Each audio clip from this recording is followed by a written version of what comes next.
Sorry.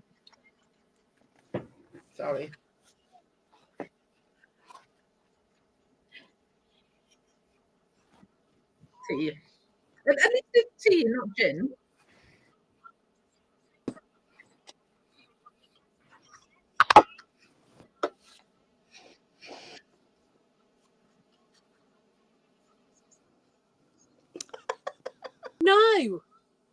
No, I thought. Yes.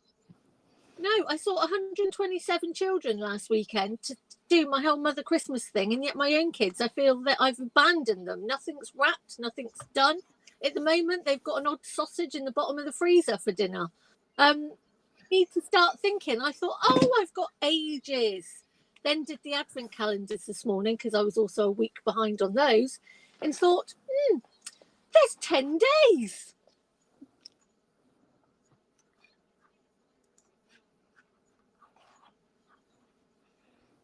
Oh. No. No. And normally I'm the person who says, I don't know why people leave it all to the last minute. It's the same time every year. It's not like they change the date.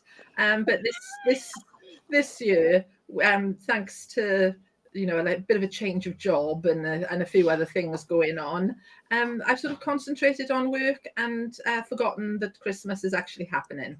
So once I've dealt with today and processed orders and things, then I'm going to make a start on Christmas. Bitlastminute.com, I think, is going to be this year. I think actually, Gail, I think we should move Christmas. Maybe we could move to the end of January. No, not the end of January, because I've got to do my tax return. February would be a good time. Yeah, combine it with Valentine's Day. Well, you're really going to hate me because I'm all done. Yeah, but you see, I break up on Thursday. I'm going to France for the whole of Christmas. I'm away for 2 weeks. So everybody, I'm doing my last Christmas date tonight. Presents are all wrapped, finished. But because I'm like, I'll see you in the new year. Bye.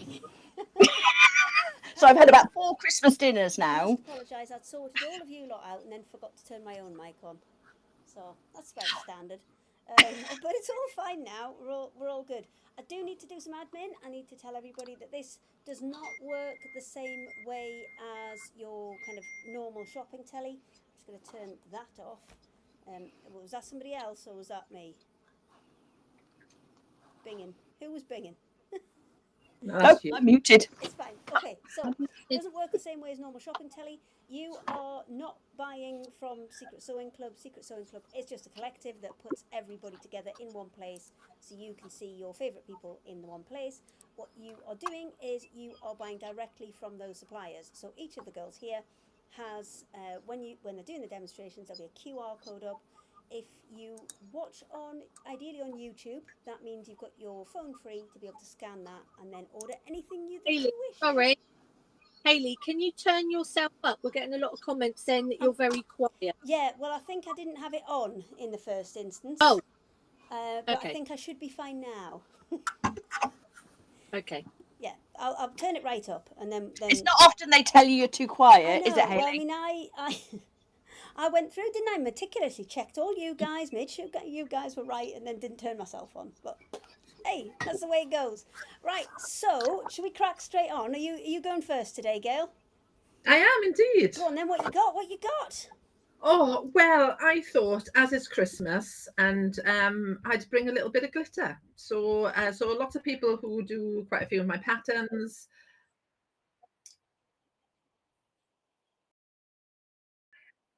Oh, the lovely Gail. That's nice, isn't it? Yeah, so I thought I'd bring some glitter felt because I love a little bit of glitter. So what I've done is I've brought some packs of glitter felt. I'll just quickly whip through them in a second with my overhead camera. And I bought some patterns to complement the glitter felt. So if you've already got the patterns, then here's the felt that you need to do them. Or if you want the patterns to go along with the glitter felt. I've also, because it's Christmas and I'm in a Christmassy mood, despite the fact I haven't organised my own, like I said, but I've organised my Christmas with my customers. I've put a reduction on all of the patterns that have got glitter felt on them that are in the Sewing Street Club. So so they've all been reduced. And I'm also going to give you a Christmas pattern with every order. So it won't be, you won't be able to choose which Christmas pattern it is, but it'll be a nice one. And I'll pop a pattern in with each order as well, just to wish you Merry Christmas and thank you for your support. So I'm now, as if by magic, going to put you over onto the other camera so that I can quickly whip through the glitter felt packs. So I've got 3 glitter felt packs. First of all, I've got a Christmas one. Now, the reason that these are good packs, you can see that it's got 2 sheets of white, 2 sheets of silver, 2 sheets of green, 2 gold, 2 of that lovely rose gold, and 2 of the red. These are A4 sheets. If you bought the glitter felt separate, it would be $14.40, I believe, for a pack like this. But because you buy them all in one lovely thick pack, it's $9.99. So it's the most economical way to buy it. And it's really good for things like the robin cushion and the wall hanging that was behind me earlier. And also good for things like the poinsettias. So I know like quite a few of you have done these before, but this is used the lovely rose gold. So what I'm going to do in a second is I'm going to do like a little demo and show you how I use the glitter felt and how I cut the glitter felt out. But that's the Christmas range of glitter felt. Then there's the multicolored one where you get 1 sheet of every color. This is really lovely. So you've got your whites, your blues, your pinks, your silvers, and then all your Christmassy colors. That's really good for some of you who have done, let me see, the penguins. So the penguin wall hanging. This is on, this is reduced as well, or there's a kit with all the glitter felt in there, or you could buy a pack of glitter felt. And the good thing with glitter felt is, one of the reasons I love glitter felt is like all other felts, it doesn't fray, so it enables you to make little hangings as well as using it for applique. And then finally, which is probably my favorite set, is this one where you get 20 sheets of glitter felt, but you've got some colors in here that I don't stock the A4 sheets of because I can't get hold of them. But this beautiful like rust color, a lovely lemon, a lovely baby pink, a baby blue, a lilac and a green. And I think these colors are just super for Easter. So have a check out of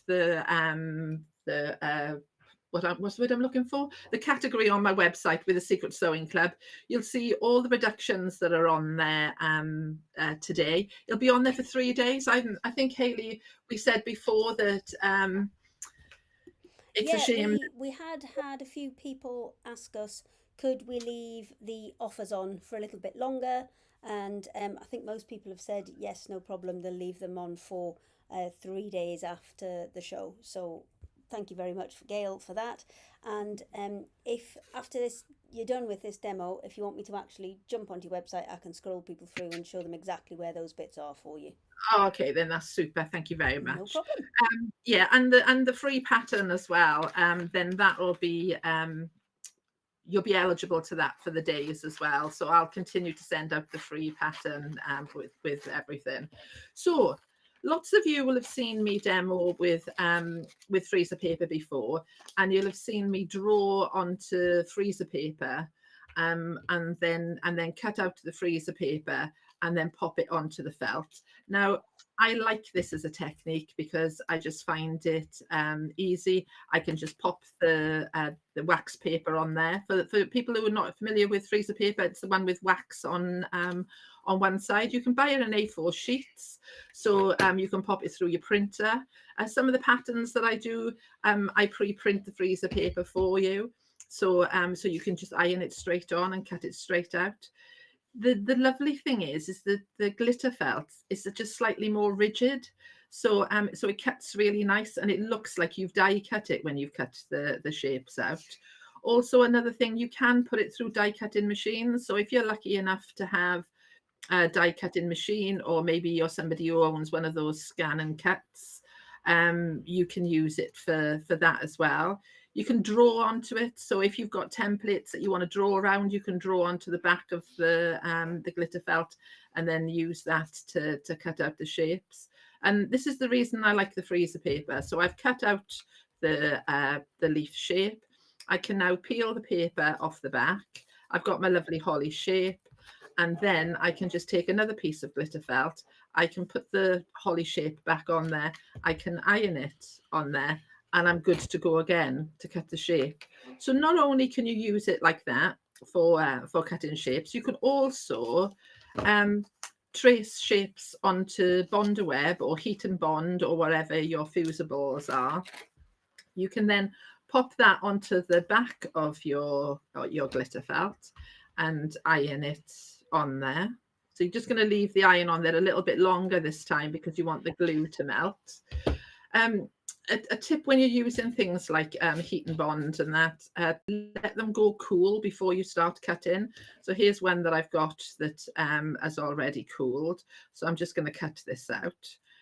Now, one of the reasons I like using a fusible with the glitter felt is because if you use a fusible like Heat and Bond Ultra, you know, the one that comes in the red packet, do you sell those, Hayley? No, I haven't got them, but I will find out off the other two girls if they do have any. Could you, when you're just chatting, Gail, could you just give people the prices for the felt packs as well, please? Oh yeah, so the large packs, the A4 packs are $9.99, and the small pack is $8.99. But like I was saying, if you bought the sheets separately, it would be $14.40 for the amount of felt that you've got in there. So it's quite a good way, and it's nice to have a stash as well, I think. So when these projects come up, you can you've got the stuff there already to go with. I also used it. It was really good for cutting out numbers. So I used it for the numbers on my advent calendars and that. So some people who've bought advent calendars for me, it's good for that. And if you use something like Heat and Bond Ultra, then you don't need to you don't need to sew it either. You could just stick straight on. So you imagine if you're doing something like bunting, and you cut out all the letters and the numbers, you could iron the glitter felt straight on there, and then you wouldn't have to sew. So it's perfect for bunting. A bit like, you know, with the one with Merry Christmas and that. So if we take a look at this one again, if I'd used Heat and Bond Ultra, I could have fused the whole lot of this down and not sewn round it at all, and then it would have just been finished. I was chatting to Sarah earlier as well, and I said that I've actually washed this as well. So I like to, if I use a product, I like to be confident that I can tell my customers exactly how I use it. I wouldn't put it through a washing machine, but if I've got this a bit grubby and whatever, you could put it in the sink and then just give it a quick swish, and it doesn't spoil the glitter. You do get, it doesn't shed this, but when you put it through a sewing machine, you can get a tiny little bit of shedding, you know, because the needle's hitting all the glitter and that.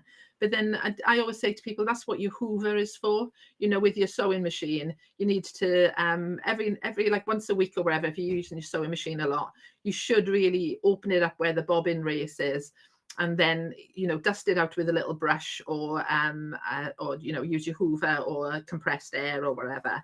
So there you can see I've fused that now onto fabric, and then I could take that to the sewing machine and sew it. So I want to show you two different ways of sewing these things on the machine. Or one of the other things I didn't mention as well, if I can find it somewhere in amongst all my stuff. You can draw on it as well, was what I was going to say. So I can't find my sample at the moment, but if you wanted to add extra detail, so with the holly leaves and that, you could take a marker pen. I can find one. You could take a marker pen, and if you didn't want to draw the you didn't want to sew the the veins in, you could draw them with a marker pen instead. I should have used a better marker pen. I've just pinched Sarah's at the moment. So right, I'm going to, yeah. I've just done a quick check with Sarah and Sasha. Sarah's gone to do another check. But yes, Sasha's got a Bosal Splendor Web and Bonder Web available on her site. And Sasha's got both. Sarah said no, but then I said okay, and she's gone, hang on. So she's obviously gone to have a look. So I will update you. But yes, you can definitely get it from Sasha and potentially from Sarah as well.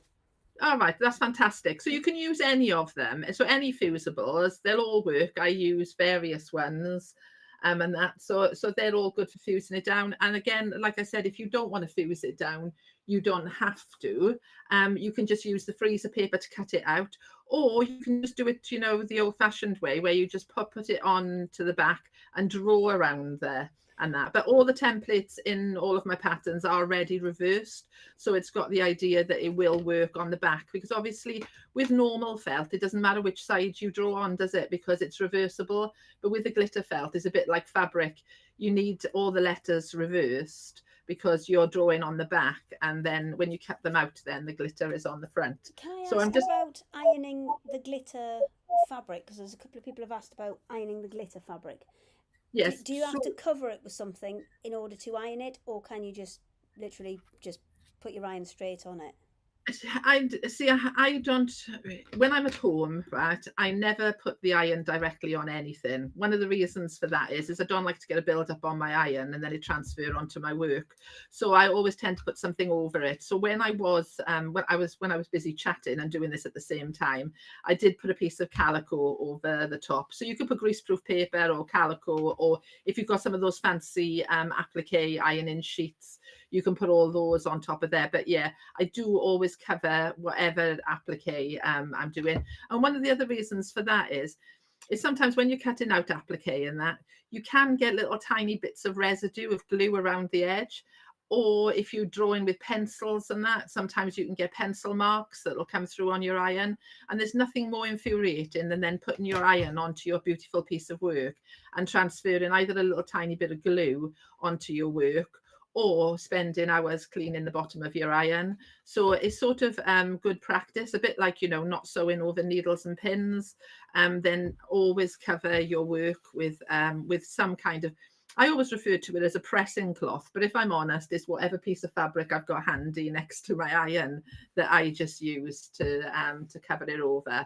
But the way the only way I can describe it is you can just think of glitter felt as being like any other piece of fabric. So you can fuse it in the same ways as you can fuse any other piece of fabric. It's got the beauty of felt that it's got no fray, so you don't have to sew and to seal all the edges. And it just offers that lovely bit of sparkle. I think great for birthdays, great for Christmas, you know, just for any occasion. You can never have too much sparkle in your life is what I think. So I'm going to whip this over to the sewing machine. I'm just going to mention one or two other things before I go there.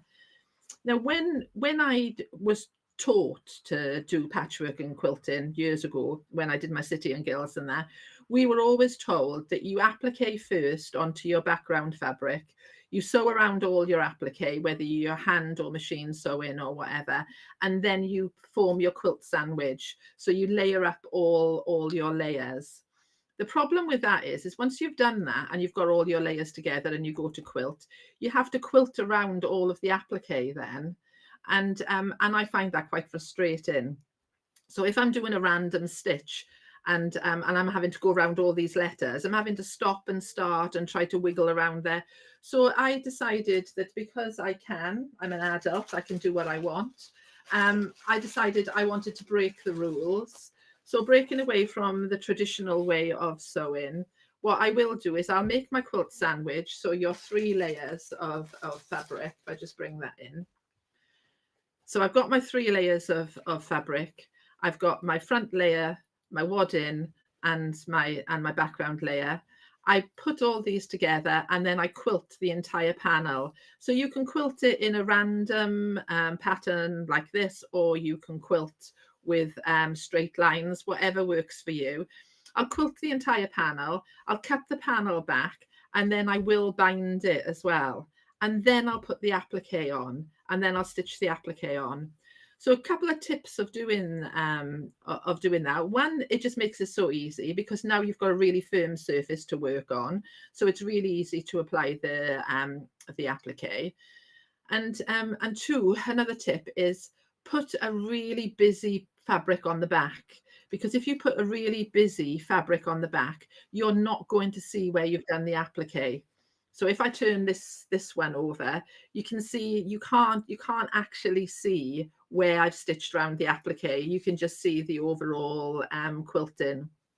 So that makes doing projects like this really, really enjoyable, because I haven't had to do all the stopping and starting. I've just got a complete finished panel, and then I can just have fun adding all my applique. I haven't got to worry either about making sure that I don't go too close to the edge, because I've already got all the edge on there. So I know I'm not going to lose his little feet with my binding, because my binding's already on. And then finally, because it's glitter felt, I don't want to detract from the fact that it's got a beautiful glitter and sparkle. So I don't want a heavy line of stitching going around there. So the easiest thing to use is an invisible thread. That way it doesn't detract from the sparkle. And also, if we look at the little penguin, I've got various colours going on here. I've got the red of his hat, the blue for the presents, the black for his body, and that. It would mean if I appliqued in a traditional way, I would have to sew round his hat in red, sew round the white piece, change the thread again for black, change the thread again for pink. So this way, by using invisible, I can literally make a start over here, sew round a complete piece without even changing the thread. And the other sneaky little thing that I do is I think about where I start. I sew all the way around like so. And then because it's invisible, I will follow my quilting line and I will travel up to the letter and then sew all the way around the letter. And then I'll use my quilting line again and travel and sew all the way around the letter. And then that way I haven't got to stop start all the time, and I haven't got to spend ages threading all the tail ends through. So they're just a couple of hints and tips about the way that I do the applique. I'm just going to take... Super sneaky. I do have another update from Sarah. She has got a bundle web as well. So if you've gone for one of Gail's packs, then you can find it with either Sasha or Sarah. I'm going to grab in a minute and we'll all come back together. Right. Do you want me to quickly show your website, Gail, so people can? Yeah, I've got a question here that Sarah's just brought in for me, and it asks, do I stock purple metallic thread for the machine? I don't stock any thread at all, but I know you do, Hayley. And I've got embroidery thread in the purple metallic, but I'm not entirely sure I've got machine thread. But I'll tell you what, I'll go and grab the other guys and we'll see if who's got what and see if we can't find a solution with somebody who's got it. So there you go, all back together. So does anybody have some metallic purple embroidery thread or metallic purple thread that you could use in a machine? No, sorry. Metallics are quite difficult in a machine, though. Metallics are quite challenging in a machine sometimes, though, because... Sorry. Carry on, Gail, sorry. Does nobody stock the thread, then? I don't think so. I've got an embroidery one, but I haven't got a machine one. Right, okay, then. I use like an embroidery thread or a polyester thread for that sheen, because I can't be dealing with getting stressed with metallic, or use that, what's the drops that you put on it. There's a drop that you can make your, what's it called? So, was that your thinking face, Sarah? Yeah, I know the one you mean. I hope you didn't see that. I know what you mean. Yeah, something master. Sorry? Yeah, it's in a clear bottle with a blue lid on there. With blue writing, yeah, and you drip it. You drip it on the thread. It's like a silicone, and it helps it stops metallic thread heating up through your machine, and then that stops that breakage. And Here. It'll come back to you. It'll come back to you. As we don't sell metallic thread then, and I'm not treading on anybody's toes, Wonderfill has got probably one of the best metallic threads I've ever used. It's so beautifully soft. It runs through the machine like any other thread. And a couple of things with metallic threads: you need to use a metallic needle, or you need to use a top stitch needle. It's got an oval eye. And something else that to consider as well, that people don't consider, which is one of the reasons your metallic thread shreds, is everybody thinks that when you use a needle that you only dull the point. You don't, you dull the eye as well. So quite often, if you're using different threads in your machine, you need to keep your needle with your thread, because as the thread runs through the needle, it creates a groove in the eye. And then when you put a different thread in, it catches on the groove in the eye, and then that's why your threads start to shred. So if you're using specialty threads, if you're just sewing, just normal sewing, using the same thread all the time, then don't worry about it. But if you're using specialty threads, then make sure you keep your needle with your thread, because you will dull the eye as much as you will the point. And another thing with specialty threads, I always put them on a thread holder. And I always say, if you give them a bit of breathing space, so get them away from your machine a bit, if they come off and they start to coil a little bit, by giving them a little bit of space, it allows the thread to sort itself out before it hits the machine. So I find things like that, good quality thread. I mean, I'm the world's worst for using cheap thread. If it's like a little giveaway thing, and we're always like whatever's closest. Yeah, I will use cheap thread, but anything that's any specialty thread at all, then you get what you pay for. So don't buy cheap, and buy more expensive. And Wonderfill do amazing metallic thread. I quilt with it as well. I can machine embroider with it. I can quilt with it. I don't worry about it, and it doesn't. Especially if you've got brother machines and things like that, you don't want all the residue falling into the bottom of your machine. It doesn't. It's just amazing. I don't work. Questions I get most of all is about thread and what I use, and I think it's very different for us that do this as a job, and because we're sort of turning things through so quickly. I mean, I use coats an awful lot now. I know that coats is very fibrous, but I know it's very linty, and I also know that. So as long as you're aware that if you're using those cheap threads, that you would need to clean your machine out more, but I find that I can go from coats thread in my machine to doing my binding, or, I think it's like you say, it's what I would not be able to afford to do all my samples with Wonderfill or no, or is it Aurifil and things like that, because there are special quilts that I've made for myself that I have used Aurifil on, but for things like samples where we are just literally having them up, chucking them about. I mean, I don't know what Sarah thinks as well, but I think it's that thing of Gail. What Gail does is very precise. It's a lot of blanket stitch. It's a lot of that applique. So those stitches are on show an awful lot, but our stitches can be quite hidden. And so I think with the threads, I think it's also what you can afford. But don't ever feel bad if you are only using coats. It's not an issue. You're sewing, and that is the most wonderful thing. It's more important to match your thread to your fabric. So if you're using cotton fabric, use cotton thread. It's going to wear and wash equally, rather than putting a polyester thread. I mean, we all do it. I mean, we've all done it. We've all, whipped up samples really, really quickly. And because there's no longevity necessarily in what we do. It'll be made, it'll be up for a week and a half, and then it'll be down, it'll be in a box. So I get it. But the biggest tip for thread-wise. I think as well. I use a lot of quartz thread, because when I sew with fleece, then why wouldn't you? I don't want to be putting Aurifil through when I'm using fleece.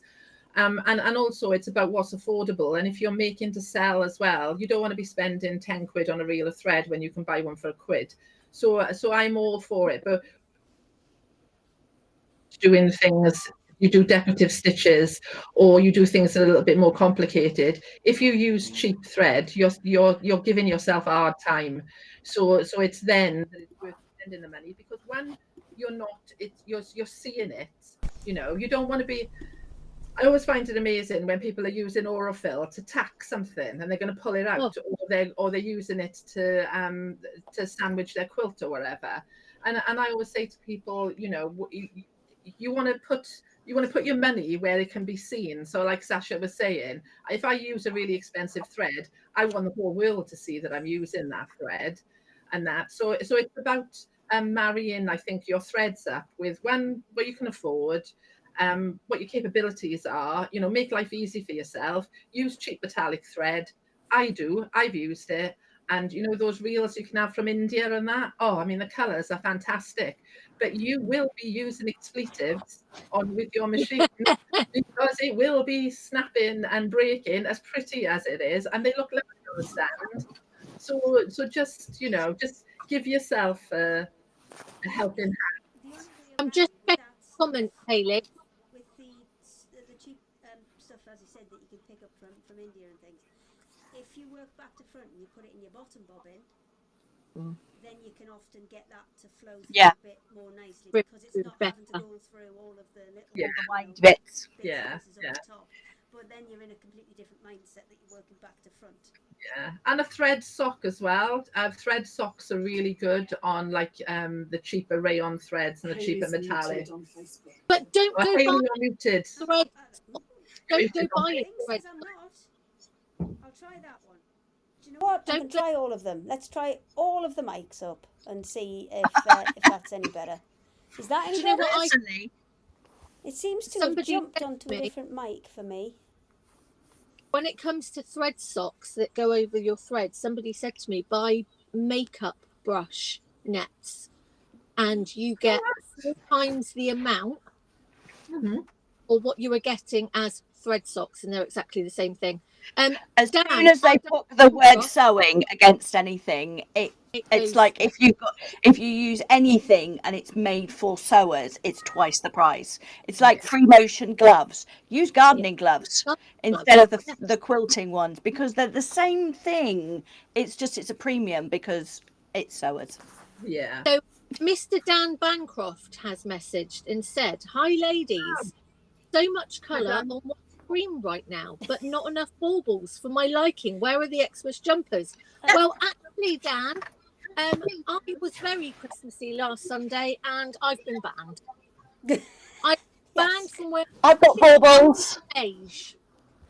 Well done, Sarah. You've put one in for the team there, Sarah. But I mean, I have. I've lost my bow. As far as well, Christmassy, we are having a pajama one.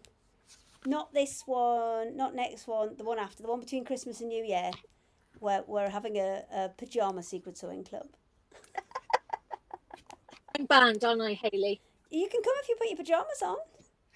I'm just not allowed to wear. Yeah, I'm looking for my bow, but it's gone. Right. Who's next? Let's go. Sarah, you ready? Yes. Okay, then. Yes. Hang on. Let's. I was too busy listening. Hang on. Okay. Yes, I'm ready. Are you ready? And seeing as you contacted me about an hour beforehand, you also have your banner as requested. You might need to just frame your camera up a little bit. That's it, because your banner's covering your mouth at the minute. So you might just need to. What I'm going to do is I'm going to come off. There you go. You can see my hands just as I move. Is that better?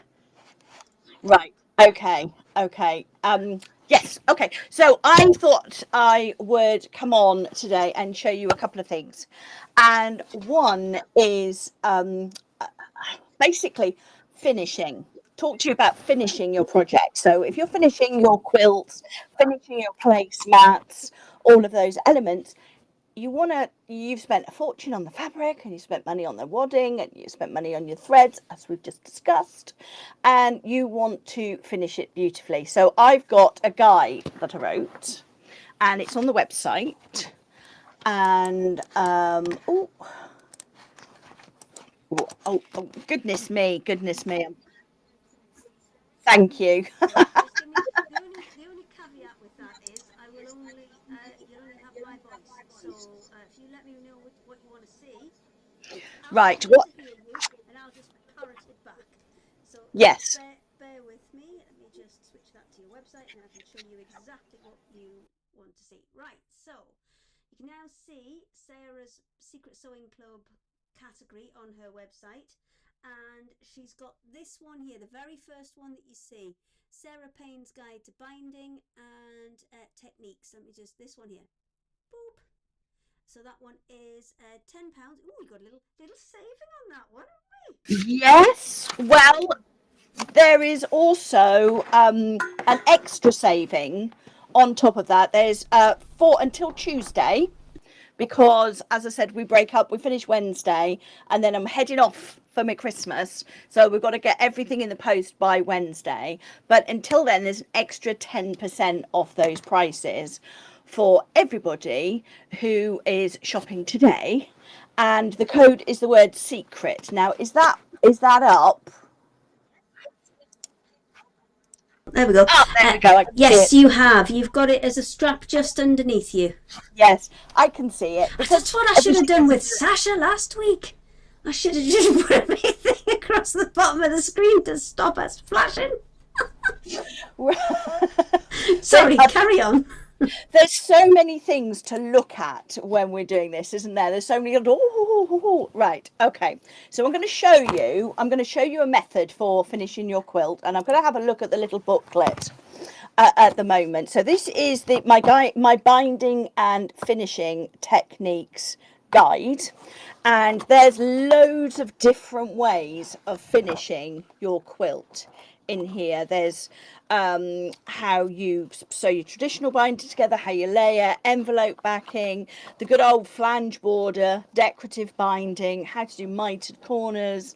There's loads and loads of information, prairie points, with lots and lots of pictures. Okay, now I'm going to show you one, even how to make your own homemade bias binding as well, because if you are binding a curved piece, you need to do your binding on the biased so that it bends, because fabric cut on the diagonal is stretchy, and if you're doing a circle or you're doing round placemats or pot holders or anything like that, you're going to need it to curve round beautifully. So that's in here as well. But what I'm going to do is I'm going to show you how to do what's called a bordered binding, and that's when you have, where are we, right, page 16 I think it is. Yes, where you have two colours in your binding.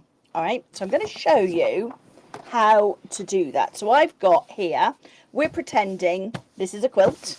So I've got my layers, and I have this is the front, and that's the back of my quilt. All right, and then usually you cut 2.5 inch wide strips for your binding.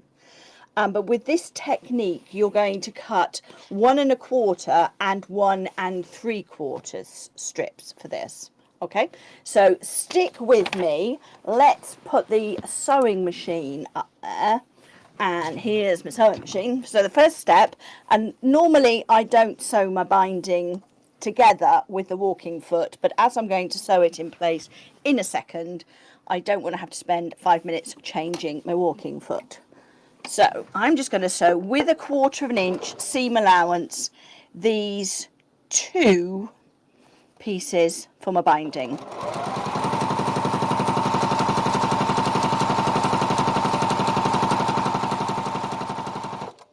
This guide does also tell you how to do, normal traditional binding. And one thing I do like to do with my binding is I like to machine finish it. So as Sasha was saying, when we're doing our samples, there's not a lot of time to finish them and make them. So anything that makes my binding quicker, I'm very fond of. Also, if I machine stitch my binding, on the front and the back, I know it's going to hold up to heavy washing. So I don't have to worry about the hand stitching coming undone. Right. I've cut almost these 2 pieces.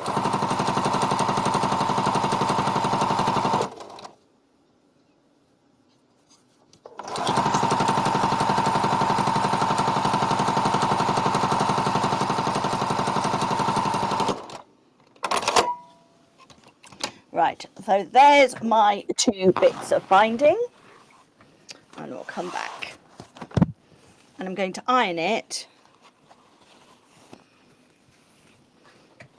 and I'm pressing it under the darkest fabric, because if I press it under this way and a little bit of it shows, it can show through the white.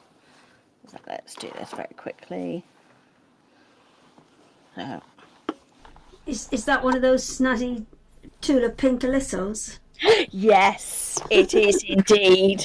It is indeed. One of the joys of being an ambassador. I bought the baby one. Yes, I've got that, but I don't know where it is. That would have been really useful right now. Trying to do it all on my I really like the small one because it's got because I had to do, I think it was a stand-in show for you that I did that on. Yes. And my description of it is that it had big iron energy. It does, because it does a whacking great burst of steam. Doesn't something it? Like it is so tiny, literally, and it's yes, big iron energy was my description of it. Yeah, because it's a full voltage one. I mean, I've got mini irons, but they're not as good. Right, so I press that, and now I'm going to press this. You see, what you end up with is a little bit of overlap. So I've pressed that once. Now that's pressed under here, I can just press it again. All right, and you'll see that it folds with a little border. Right.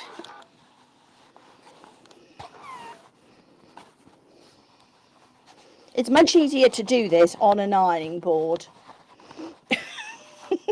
than trying to do it. What, so you can get a bigger run on it, if you know what I mean? Yes. But that's okay. Tell you what would be good for that though is, you know, the strip rolls that we've always done. Yeah. Yes, because they're an absolute lifesaver for binding. But those are 2.5. These need to be slightly bigger. One is 1 3/4 and one is 1 1/4. Ah, okay. Because So I know we do Yeah. a 2.5 and we do a 1.5 in the ones that we've got. So if you're just doing traditional, straightforward binding, then you'd be fine. But not for this snazzy. Yeah, this is just an extra, because you can add a flange, which is a fold of fabric, and put that in place, but it makes it a bit bulky, I think, whereas this, we're going to do it all in one. So if I just turn that over, can you see there? Yeah, if that's perfect. I was just going to say, can you move it up a little bit, because your banner has has obscured you. Right, just give that a blast. Ooh, ow. I'm trying So to do this very when you're quickly. folding it in half there, are you taking it so those edges meet? Yes, Right. because perfect. that's the extra 1/4 inch. So when that's folded under, you see, it gives you an even, because one's 1/2 inch bigger than the other one. One's 1 1/4 and the other one's 1 3/4. So when you're folding it over, it kind of naturally wants to fold to that extra 1/4 inch. Because it's sitting there like that. So we can bring it over. And it will line up if you take the time and are not trying to do it on camera without nutting the camera, the overhead camera. Joy of technology. But we're not limited here as we were. No. We can just take as long as we like. So there we go. We're nearly done. Right.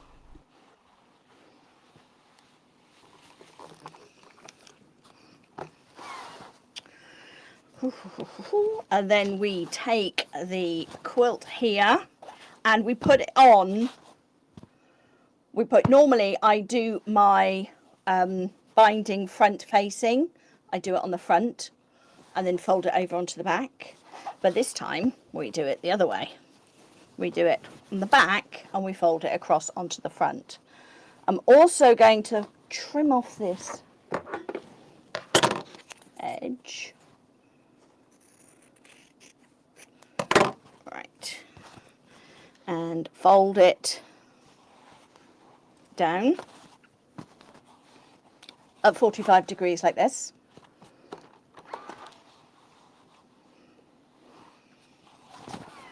And that then gives me a nice pretty edge, so I'm not stuck with an ugly raw edge.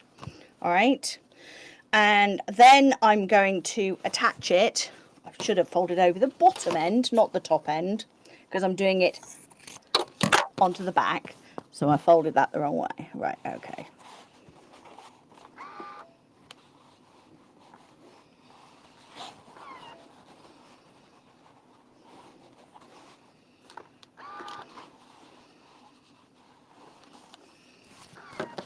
Right, so I've got the back of my quilt.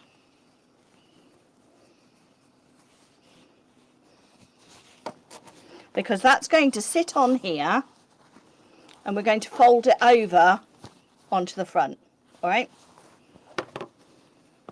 Okay, so this is where the good old Wonder clips come out. I don't know about you, but I'm a big fan of Wonder clips. I don't think there's a single one of us who hasn't got a big bag of them somewhere. Yes, and usually they're on the floor and under my sewing machine, and they are all over the place because I use so many of them. I don't know. I mean, is it better to stand on one of them? They're a bit like standing on a Lego brick then, but I would assume preferable to pins, which is the other thing that we regularly stand on. I'm looking under my table at the moment and I can see the stitch ripper, a pair of scissors, 4 pins and some Wonder clips. So it's about standard for everybody's table, that one, I think. Standard. Now, when I'm doing my my binding, I'm going to start from this point under here. I'm wondering if that's going to be long enough to go all the way around. I didn't measure it. Yes, it is. I did. Yay big. Right. When you're trying to work out how much fabric you need, you measure the 4 sides of your project and add, if it's a big quilt, add about 10 inches to that. All right. And that's for sewing the ends together and going around corners. And then you divide it by 40, because that's the width of the width of the fabric, and that will tell you how many pieces you need to cut of the 40-inch wide strips to get all the way around your project. So if you've got a 200-inch quilt, so the 4 edges come up to 200 inches, you are going to take that 200, add 10, divide it by 40, and then that gives you the number. So it's 5 point something. So you're going to need 6 strips. Okay. Maths, so anyway, I don't need that many because this is only small. So I'm also going to start sewing about here.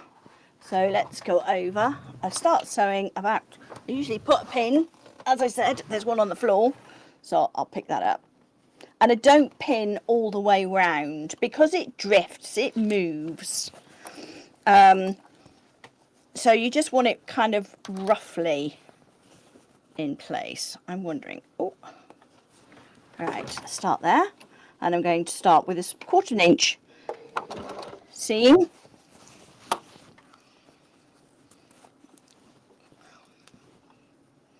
Right, I'm going to sew. Also, my patterns, when I do my patterns, they all include full instructions on the binding as well. So you don't get to the end of a pattern and it says, and bind. It'll have pictures. And so what we're going to do is we're going to come towards the end Now this is where the end of my piece is, but we need to come off about half an inch, quarter of an inch before that, about there, and shoot off at 45 degrees. Okay. I know when I was binding my first quilt, I was learning in a shop, and I went to the shop and I said, how do I bind this? And they told me, and I went home and I couldn't remember. So I went back again and they demonstrated with bits of paper, and I still couldn't remember. It took me about 3 goes before I got it into my head, because it was this bit. It was the shooting off at 45 degrees that confused me. Right, now the reason we do that is so that we can fold that up. Can you see that? I think you can see that. So we fold that up and we fold it back down on itself like that. So we continue that. So what is that double fold doing for you, Sarah? That will give you a mitered corner when we come to finish the corner of your quilt. This is how you get, you know, when you look at a quilt, let me just show you this one. And you've got a lovely mitre on it, like that. That's how you get that. So I'll just show you. So we'll take this. Right. I think I didn't cut my white all that accurately, probably, but we'll come down. And now we're going to sew straight to the other corner.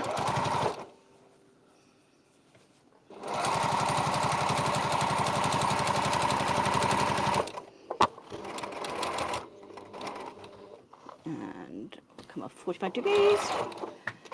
Do it again. Up and down. And when you start again at that corner, do you start right off the edge, or do you start a 1/4 inch in? Right off the edge. If you start a 1/4 inch in, you can end up with a little hole just in that corner.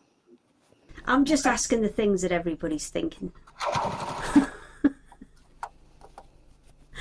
I'm just the voice of questions. That's good, because I can't do this and read the comments, so it's nice to know.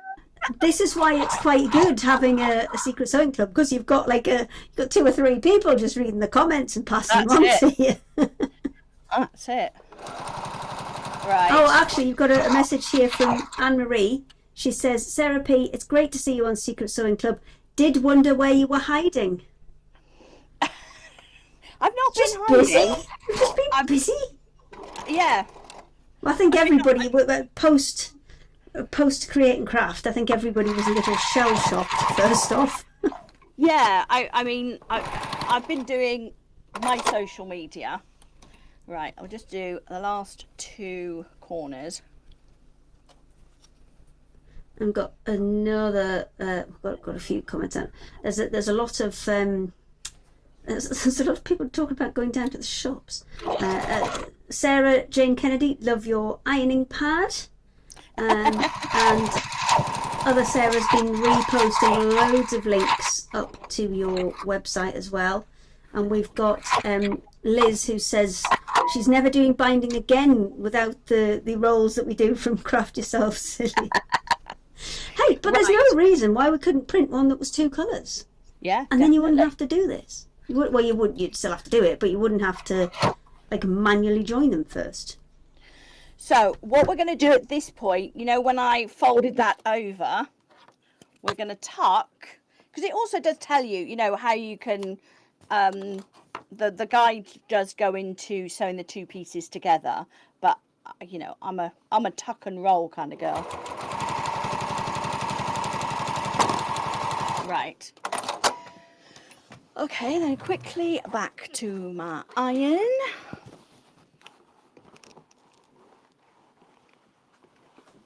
Give that a good press all round.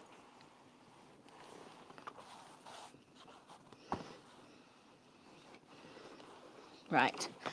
And what that has done, because we came off at a 45-degree angle,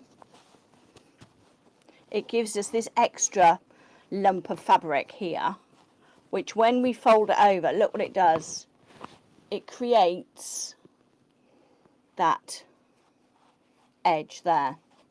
So I'm going to fold that onto the front of my quilt. We're only doing this backwards because we're putting this flange border in like this. Okay, normally I pop it on the top and just, you know, with straight binding. I'll just turn that over. Right, now I'm going to push everything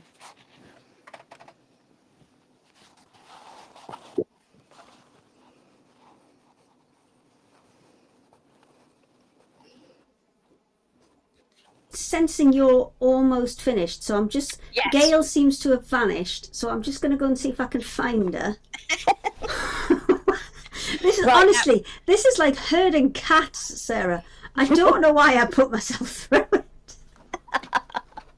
Right, so what we're going to do now is this is folded onto the front, and to sew it down we just stitch in the ditch between the white and the blue.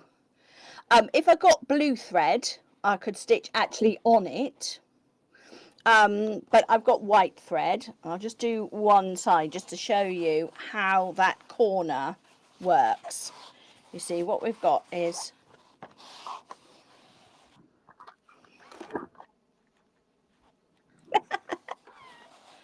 right, and that folds up, and we stick a pin in it.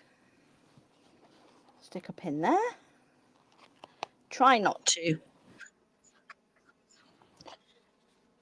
It's folded inside. Hang on, let me just get another pin and I'll show you on the sewing machine because we've got a more zoomed in effect. You definitely have to have your walking foot on to do this. Let's have a look. Can you see here that that excess fold fabric, oh hang on, I've got that in the walking foot. That excess fabric folds up like this and in to give you a mitre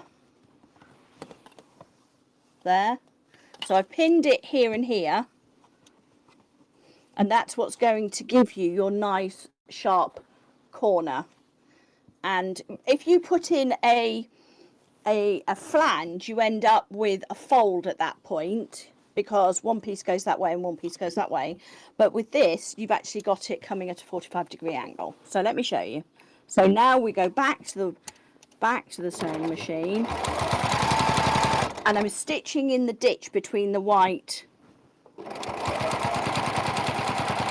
This is just one of the many techniques that are in that guide to give you lots of different options for finishing your quilt, rather than just a standard binding. Oh. And for that one, you're just following that line between the blue and the white and stitching in the ditch. You're not coming off the edge. You're not doing 45-degree angles at the end. No. Literally just following it around in a square. And yeah, so, and then we're going along like this between the two. And then this one will be folded over. Right, I did have Gail back. She just seemed to have vanished again. But Sasha's good as gold today. I can see her cutting out her demos, ready to go. But can you see? Perfect. We've got a little flange. We've got a little border that is a two-tone finished binding. Very simple to do. It's just normal when you normally do your binding, or I do mine, I sew it to the front and fold it onto the back. With this, we're putting it on the back and folding it through to the front so that you get the bigger. So when I cut these, the white was 1 1/4 inches and the blue was 1 3/4 inches. So when you put that all together with the seam allowance, it becomes 2 1/2, which we're used to actually doing. Perfect. So this is all in the binding guide with lots of photos, lots of guidance on different things that you can do. And I think it's a really useful addition to anybody's your sewing room. Yeah, So well, it's just about learning new techniques and things, isn't it? So yes. Brilliant. Everybody's back. Oh no, Sasha's run off now. There she is. Dear me. It is, honestly, it's like herding cats. It's all right, drinks are allowed in this. I've got juice as well. So we're allowed drinks, we're allowed pets, you're allowed anything you like in this one. Right, all back together. So, Sasha, you look like you're nearly ready to go. Yeah, I'm actually there. You're nearly there. Okay, well, while you're busy setting up, I will ask another question then, seeing as Sarah's the only one ready for Christmas. What was your worst Christmas present? Ooh, who's going to go first? Sarah. It was when I was first married. So this is a long time ago. Was this a husband you liked, or is it? Yes. Okay, yes, no, that's just. I like to check because sometimes people have them that they don't particularly like. Yes, he was a nice husband, and I liked him. Excellent. And when our first Christmas as a married couple, I love to read. I'm always reading if I've got time. There's a book in my car or whatever. And he thought it would be a very good idea to get me a book token. That's a bit disappointing, isn't it? I get it. Close run thing, because it was just like I felt he hadn't really put a lot of thought into that. No. It was thought that she likes books, but not what sort of books would she like? Or, yeah. Okay. It was a book token, and it was a £10 book token. I hope that wasn't all of the present then. It wasn't after I threatened him with divorce, violence. Not really, but I had my say. Okay. And Gail, what was your worst Christmas present? Well, Peter and I, so my husband, we... So can I just check again? This is one you liked? Yeah, sadly I'm in the same position as Sarah, though. Mine has passed away. You have to check, though, some days, Yeah, no, he was lovely. He was very, very lovely. And we both rode motorbikes. So people would buy us gifts related to motorbikes. Now, although we loved riding bikes and we travelled extensively on them, I didn't really want to fill my house full of tat that had motorbikes on there. So somebody bought us an alarm clock in the shape of a Harley Davidson. Right? Neither of us rode Harley Davidsons either. And so when the alarm went off, the bike used to rev and the headlamps used to come on. And when you pressed the seat, then it would say "Born to Ride." Oh. So we got it out of the box, we had a look at it, and we put it straight back in the box. And off it went to the charity shop. So I really hope that whoever bought it for us is not watching right now. Yeah, we had a few of those things where, people think that because you do something that you will want things related to that. I feel that pain. I get a lot of duck things.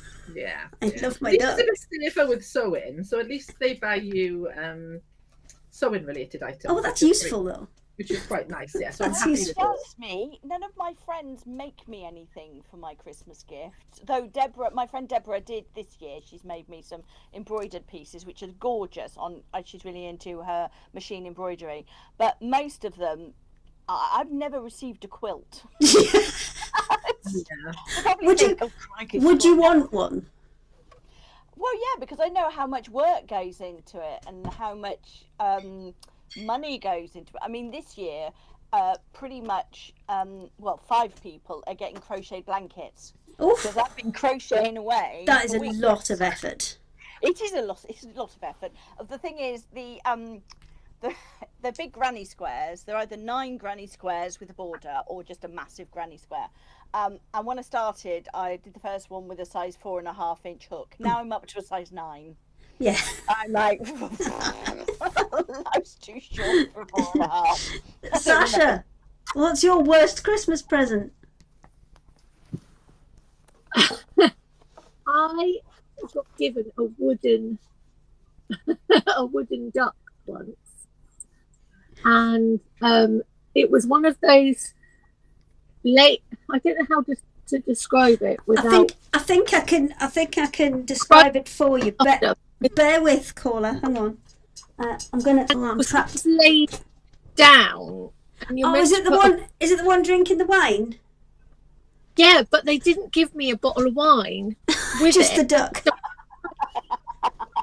I'd fallen over and couldn't get up, or it looked like he was trying to reach a part of his anatomy that he possibly couldn't reach, and it just looked wrong. It just looked wrong.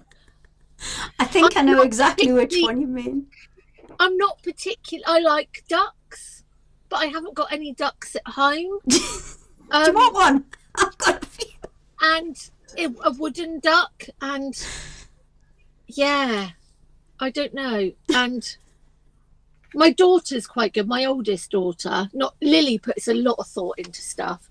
My oldest daughter tends to re-gift me what I've given her the year before.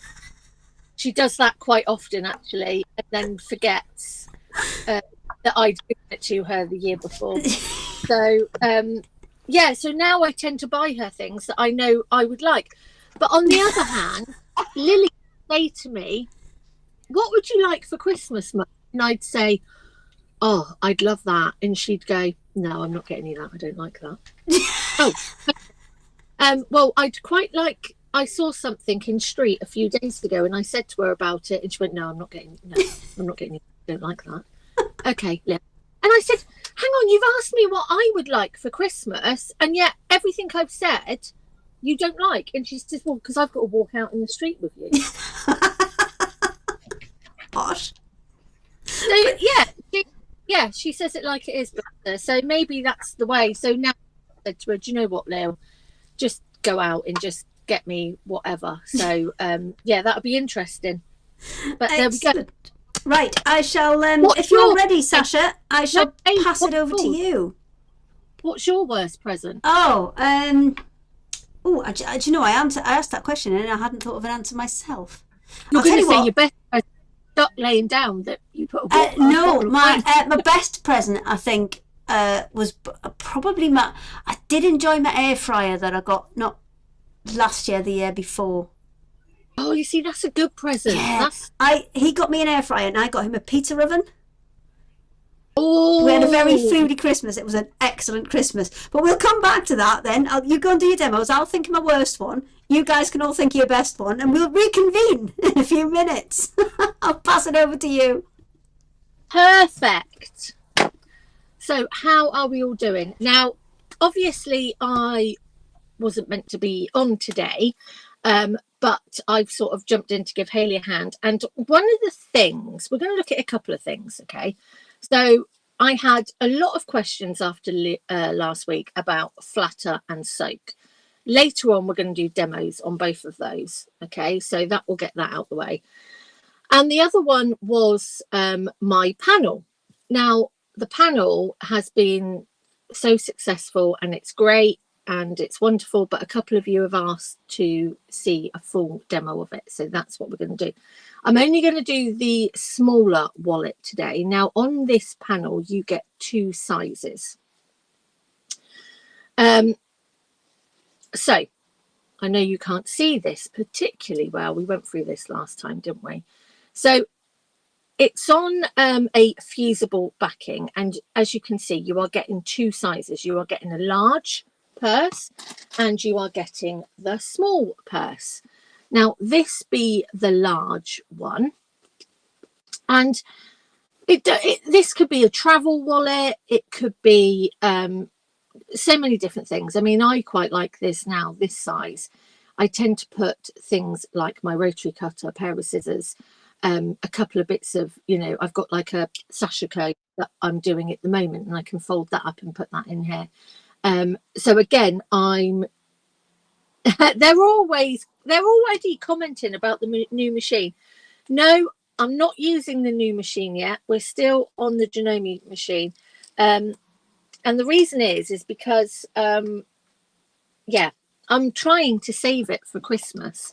So I've got something fun to do for me on Christmas Day. So yeah, I'm trying to save it for Christmas, and plus I need to sort out stuff for it as well. But yeah, so don't worry, you will see it. So yeah, so this is the large, but we are actually going to do the smaller size one. And so like you can use it as sewing pouches. The small one you could use to put your needles in, your sewing machine needles, a couple of little threads.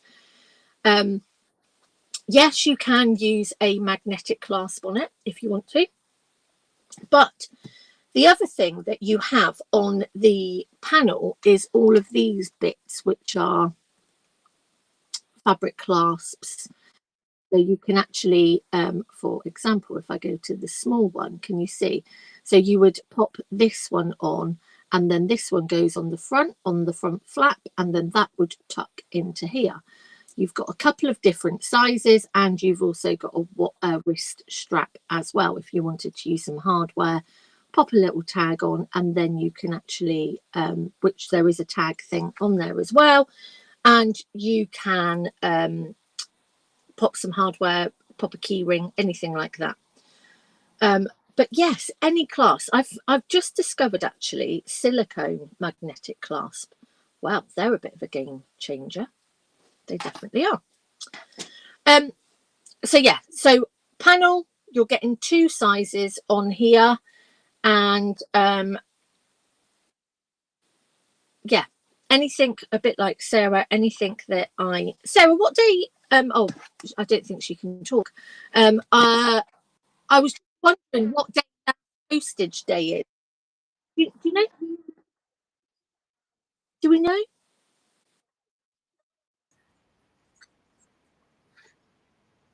Postage day is. So now you've got everybody back. So yeah. So Sarah, what's your last postage day? What are you doing?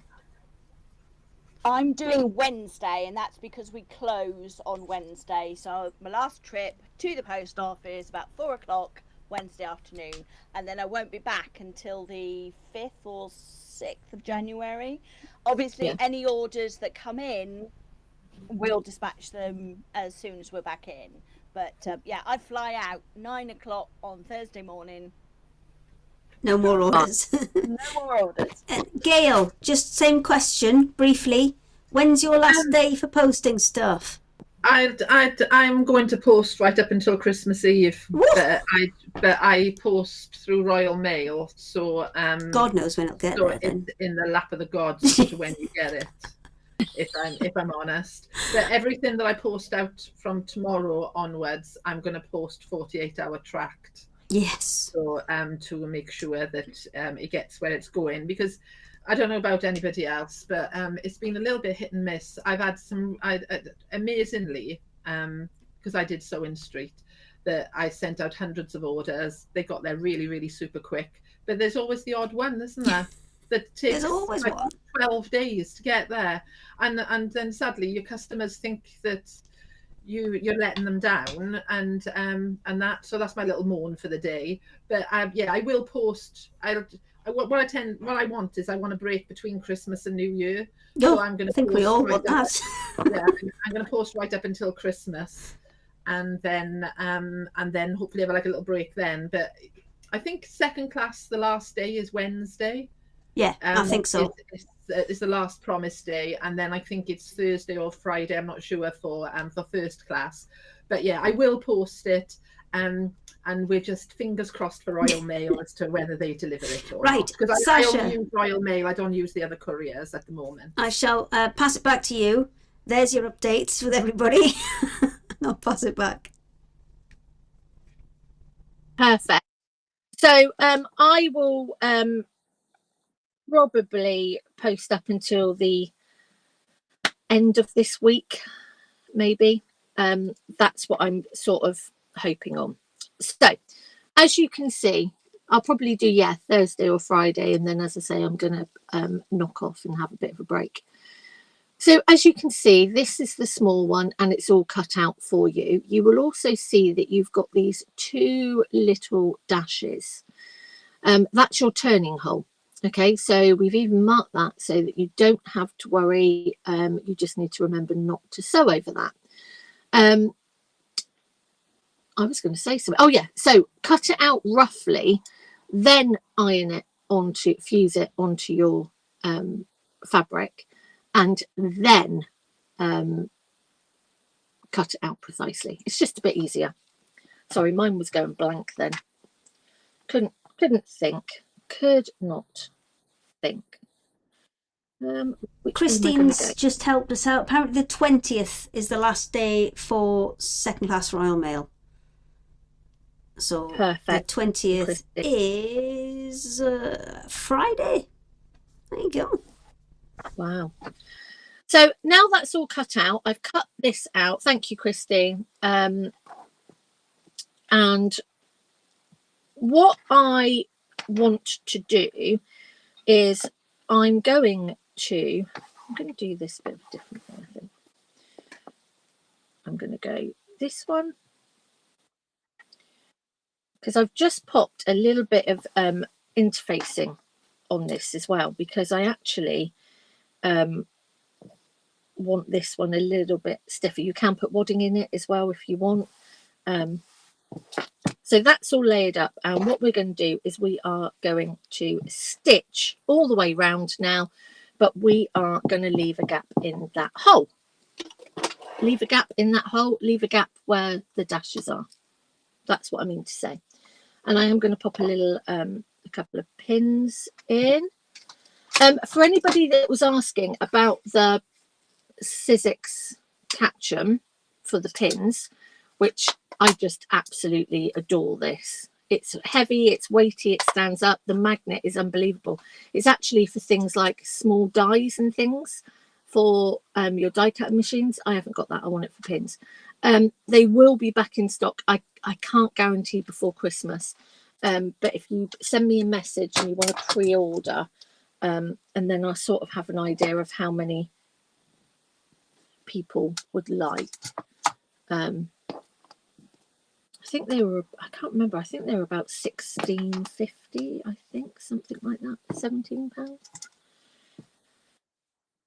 Right, so we're going to start it. Yeah, and we've still got Bunty. I haven't set the new one up yet, although it is snapped.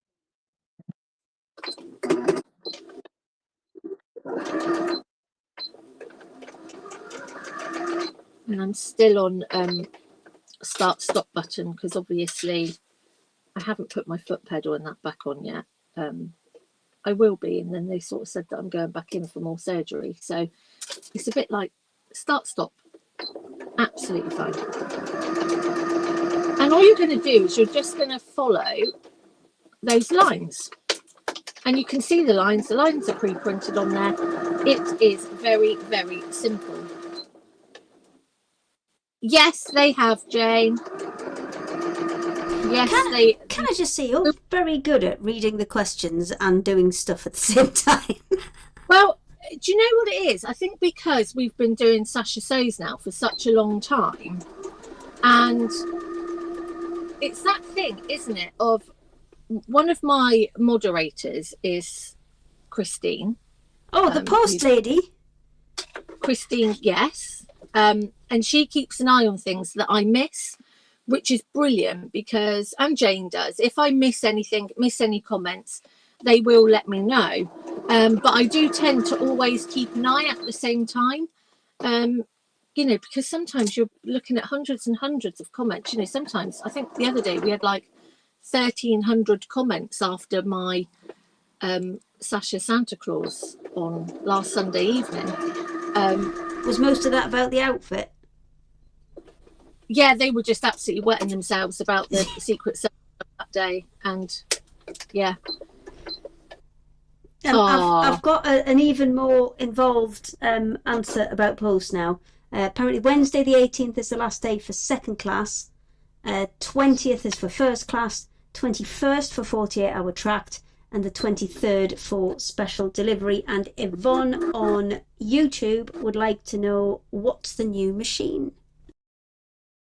Oh, so the new, yeah, that's the thing. I'm on Facebook, so I can't see the YouTube one. It's the Duke, the Dukey. And yeah, they approached me a little while ago, and so yeah, but it's here, and I keep looking at it. But you know, it's that thing where I keep thinking, but I sort of want it for Christmas, and so I know it sounds really bizarre because we sew all year round, but I do Christmas Day and Boxing Day because now my children are older.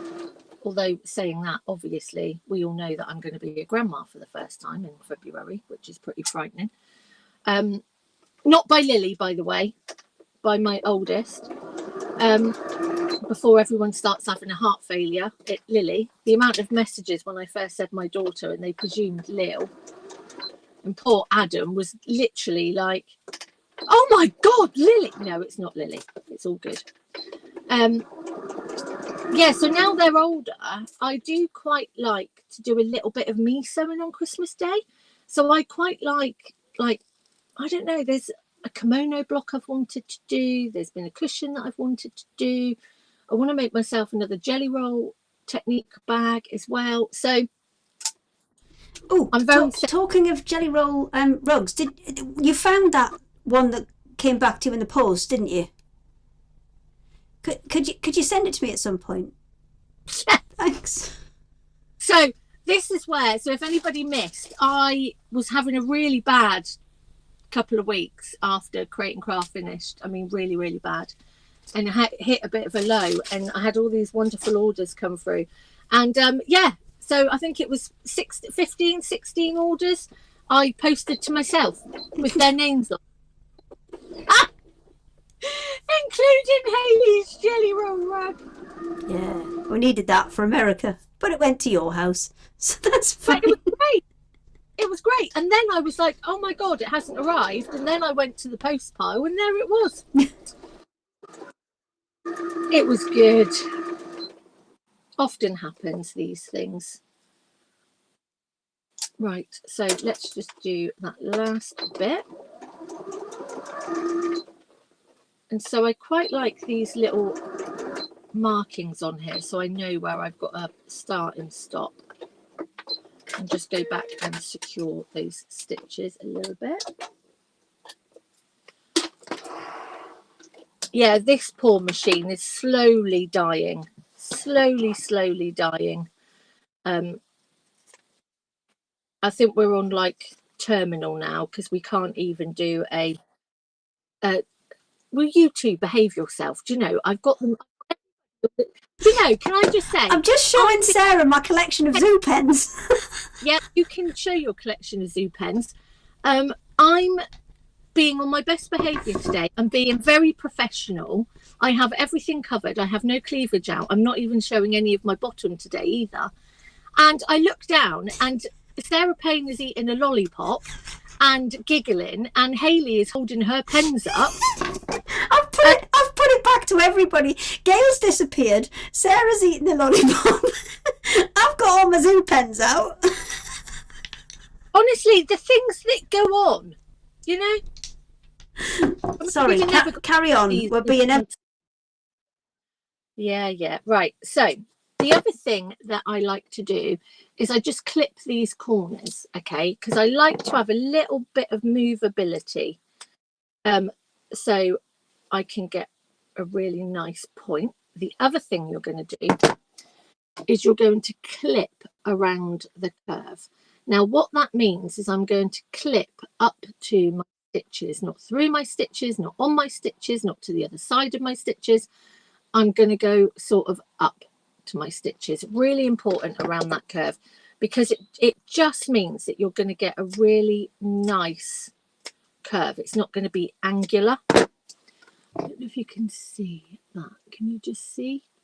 It's just a little gentle clipping. Always does good. Oh, saying that, my dogs have got to go and get clipped on Thursday. That's going to be traumatic in itself. Stewie normally walks home on his own. He gets really angry there. Brings himself home, bless him. And we also just take off that bulk in those corners. So let me just get rid of that rubbish. So that is how we're looking. We've cut those corners off. We've got a little gap here, and then we're going to start turning through. I will warm. I was going to say warm the oven up. No, I don't want to warm the oven up. I'm going to warm the iron up. Goodness me. I'm going to warm that iron up because you also want to give this a really, really good press while you're turning through. Now, if you've got your turny sticky things, they're always good as well. And so, do you know, it always amazes me how, like when I see sashasews.com up there, I don't know how you do it. And like the barcode thing, I don't know how you do it. I can't even work out how to put a dedicated secret sewing club thing on my page because I don't even know where to get the picture from. We can tell you how to do that. We can send you the picture. I've got Teresa on YouTube asking, new here, what are you working on and what is the QR code for? So the QR code, if you scan that, that will take you directly to Sasha's website where you can get all of the lovely things she is making and doing. Oh, thank you, Hayley. So, yeah, so what we are doing is we are making one of my purse panels. And on the panel, you are getting 2. And this is the most fiddly bit of it all, to be quite honest. This is where I love my nails because you can just go around that curve. Make sure that you pop all of that out. What's Christine saying? The most traumatic experience was when we had our Whippet's nails. You would think we were trying to murder them. Honestly, he's terrible. Stuart is absolutely, aren't you? She let him out in the garden to have a wee while she was washing and doing Lulu. And the next minute, I had a knock at the door from these girls to say that I had a dog outside my house. He was outside my gate and he was just sat there. And basically, he just got bored and come home. Tottered up the road. I mean, she does live probably a 10-minute walk. But yeah, bless him. Right, so I'm still just here. And as I say, this is the most stressful bit, I find. Because you want to get all those corners out. You want to poke everything out perfectly. I'm just going to pop a pen in here. Pokey tool if you've got one. No idea where my pokey tool stiletto thing has gone. Poke all of those out. One more. And then we are going to give it a really nice press. So that is how we are looking so far. And I'm going to turn a little bit more. So the first thing that I'm going to do is just press on top of this hole because I want to press that so it's nice and closed. Now, yes, I'm using the shimmer glitter fabric. The amazing thing about this glitter fabric is you've all realised, you've all fallen in love with it as well. This glitter just doesn't come off. Great for ironing. As you can see, I'm ironing straight on top of it. I'm not having to worry. Nothing like that. So that is that hole pressed shut. And then I'm going to give it a really, really good press. Now, the next thing that we're going to do is we're going to top stitch round it all. But you're not going to want to watch me doing that because, again, it's a bit boring. But what we will do is we will go back to Hayley when she starts behaving herself, being serious. What do you need from me, my lovely? So I was saying that I've got to top stitch in the second way round, but I thought if we go back to everybody, I can get that bit done and then finish it off in your next bit. finish it off in my next Well, bit. that's why it's quite nice having it as a secret sewing club, because you actually get to see things proper start to finish, rather than just seeing a little bit of it and then seeing a little bit of it kind of. Yeah, because we always used to get kind of cut off a bit. But if we know you're just top stitching, then you can crack on in your little box down there, and Yeah, exactly that. just crack on in your little box down the bottom. We'll leave you there. Right, Gail, did you have a think about what your best present was? No. No, because you didn't, because you keep wandering out. I keep wandering off. Well, I'll let you into a little secret. I'm not just wandering off and gossiping. I'm trying to set up all my tests. Oh, okay. Well, so I can come off the naughty step. I'm trying. Sarah is kindly trying to set up all this tech for me. We might eventually get a little cameo from Sarah at the end. Yeah, and then next when I'm back in January, hopefully I shall be doing it from my own location and not gate crashing poor Sarah at White Gecko every time. So. That is the beauty of this, though. Everybody has just been pitching in. Everybody's been helping each other out. There's, kind of people. I know there's a lot of people who are kind of on the phone to other guys saying, "Oh, I've got this. I'm not sure how to work this piece of software. Can you help me out?" So it has been. It's been good because everybody's kind of come together and definitely helped each other to try and work stuff out. I think you need to take some credit for that, Hayley, because you've herded us. Because left alone, we would all be floundering off somewhere. Well, I can't speak for everybody when I say that, but I certainly would have been, and without the support of you and Sarah at White Gecko, I would have seriously struggled. But I think we're all busy finding our own way. Exactly. And I feel like I've always missed somebody. Do you know what I mean? I'm like, I haven't called such and such, and I haven't called such and such. Yeah. We'll get there in the end. There's just a lot of people to kind of get round, and there's a lot of buttons to push as well. Yeah, and there's a lot of new people joining, isn't there? Yes, there is. So there's some people that I know, so there's an exciting. There's new companies joining. There's new people kind of subscribing to both YouTube and to Facebook. We can go live on Facebook tomorrow, but not today because it's not 60 days old. Yeah. We had to be 60 days old before they would let us go live, and I did try and appeal it, but they weren't having it. Are you going to do a little live tomorrow to celebrate? Well, I wasn't planning on it. Does anybody want to come and just bounce tomorrow? Couldn't you? Could pull a cracker or something? I don't know. I'll just ring everybody up and everybody can just pop in and say hi. No, you're on your own. I'm not coming tomorrow. You can't suggest it, then immediately back out, Gail. Oh, I can. Yeah, no, but that involves me sorting out all my tech by tomorrow, and that's there's probably more chance of winning the lottery. Well, no, we only have to be on Facebook because that's the only new bit. All right. So I could just do a regular Facebook Live and then just add you in. Yeah. Don't you think this is if this had happened, like if we found ourselves in this situation 2 or 3 years ago, we wouldn't have had this outlet because technology has come on so far with video conferencing and stuff like that. If this had happened pre-COVID, I think we would have really struggled.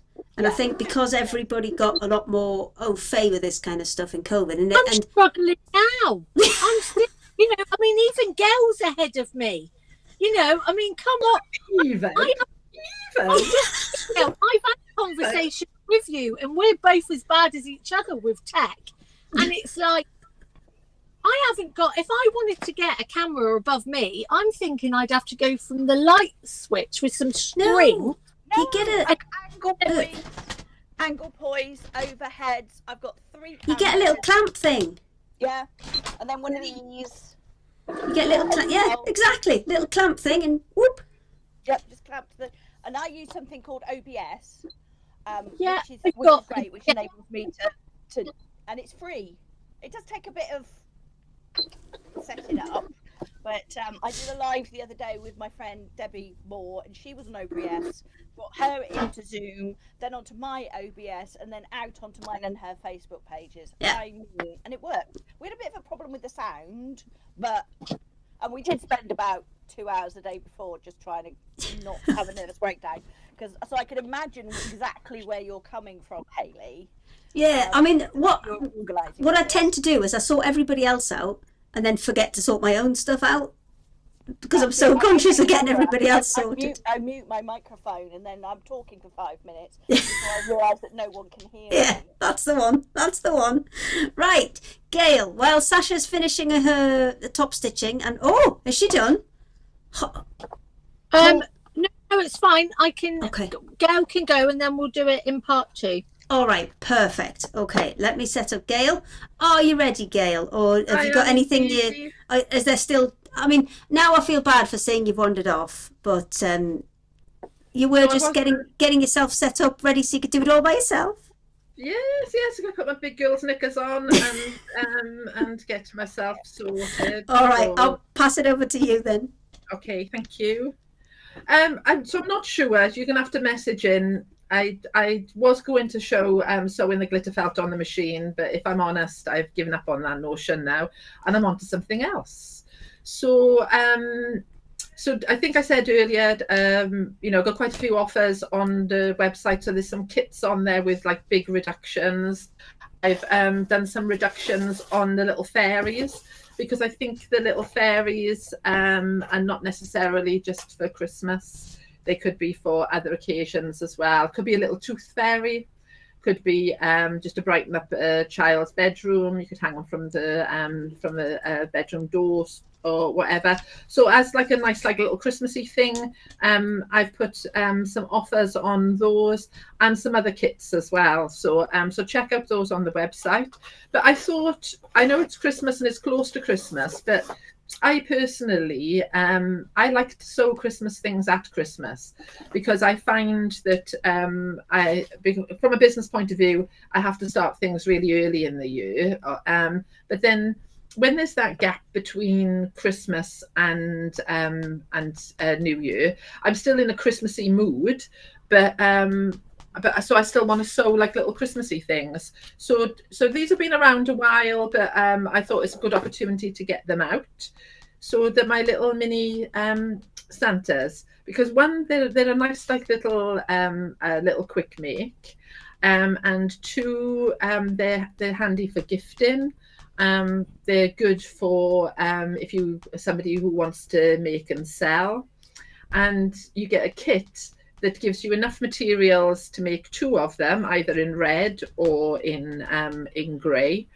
And then you've got the pattern, so you can go on and make as many as you want then, and maybe from your own fabrics. There's also a little kit for some snowmen, and in the kit for the snowmen, you get enough materials to make 3 snowmen, including all their little eyes, noses, buttons, all the check for their scarves, the hats, their baubles, even the baker's twine to hang them up. So the only thing that you need to complete these little sets is some toy stuff in that we've all got a little bit around the house, and I think some of you probably sell the toy stuff in as well. I don't, but maybe Hayley does. I think that might be, I might be speaking out of turn, but it might be something that that Hayley does. No, it's not one that I have at the minute, I'm afraid. But I'll do a text round. I'll find out for you. Yeah. So it could be something that that you do in the future then. So I'm just going to whip you over to overhead, and I'm going to give you a little demo on how easy it is to make these little Santas. So in your kit, you'll get quite a large piece of red fleece, and I demoed earlier about freezer paper. So what I did is I actually used freezer paper to give you all the pattern pieces. And the reason I did that is because some of these pieces are small. I just thought, you know what, it's easier for you to cut out the pieces using freezer paper. So you can just run an iron over that, give it a little iron on the wrong side of the fabric. That will stick to the to the fleece quite nicely. And then you can go in with a pair of scissors and cut the shape out. And then the beauty of it is, as I explained earlier, you'll still have your paper pattern piece that you'll remove, and then you can use the pattern piece over again. Because the beauty of the freezer paper is it doesn't leave any residue to your fleece, and it will stick probably 4 or 5 times. You can keep on ironing it on, or I just say use it as many times as it will stick. Once it stops sticking, then you just throw it in the bin and then start again. Gail, I know you asked me to put the fleece up.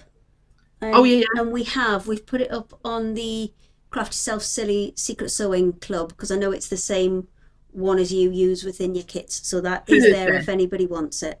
Yeah, we do. Hayley and I get fleece from the same suppliers, so I don't sell the fleece, but that's a good go-to place to go. And you're stocking quite a few colours, aren't you, Hayley? And you will be the only one I can't get at the minute is I think it's like emerald green. Oh, is it? Oh, that's because I probably used it all on my elves. Yes. Okay. It's all your fault. Yeah, I did go through quite a lot of emerald green on my little elves. So and again, fleece is such a forgiving fabric to work with. So when I first started, I was always a bit scared of fleece because I thought, because it's got a little stretch in there, it would be challenging to sew. But it's really, really forgiving. So it's got like it's not a pile, but it's got like a little bit of texture on the one side, and your stitches all disappear into it, which is really handy. So if you go off for a little wander, they disappear quite nicely. So in your kit, I've got a kit somewhere that I've got a good tip for toy stuffing as well. Anne Wilson says for toy stuffing, she buys a set of 2 pillows from Asda for £4. Same stuff as toy filling, but much cheaper. Yeah, I used to do a lot of that actually. I used to buy a lot of pillows, and because they are pillows and that, they're fully fire retardant and everything else, so you can use that. The only thing I sometimes find with some pillows is it can be like a little bit lumpy. It's not carded quite as well as the toy. It's not quite as soft and carded quite as well as that. No, but I also have Helen. She says she's just made one of your fairies and she loves it.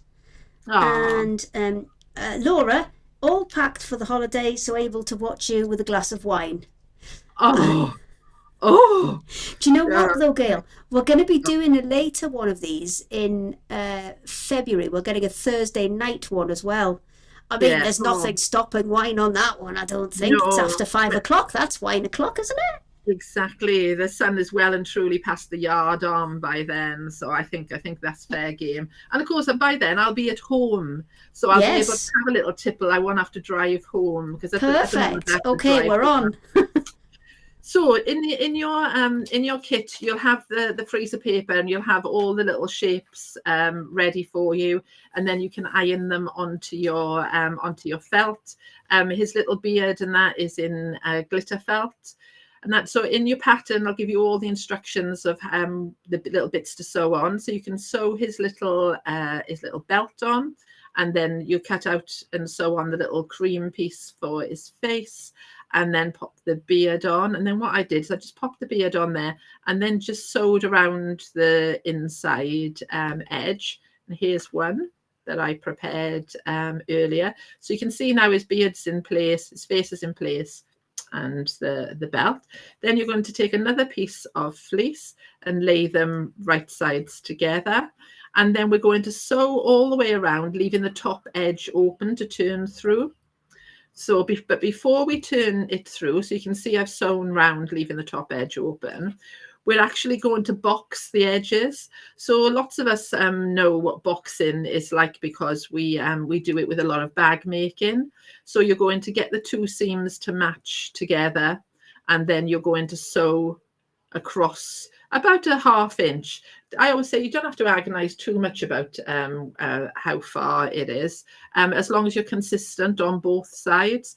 And you can see here the snowmen were done the same way. So you can see, because it's white, you can see a little bit better where the edges are boxed. So you pull it apart, get the edges to the seams to nestle together nicely there, and then just sew across. And then I just double back to make sure it's nice and secure. And then we're going to turn this through. Well, this one hasn't got the little features in there, but I've got one that has, so I'll bring that in a second. So then when it turns through, you can see it gives a nice boxed bottom, which gives that nice sort of flat edge. So then what you end up with is, once you've turned it through, you end up with a little center that looks like this.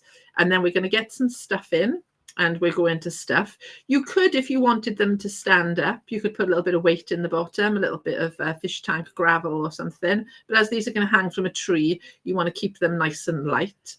So we're going to stuff the little center, and then just close up the opening. Don't worry about how neat you close up the opening, because we're going to add a little hat.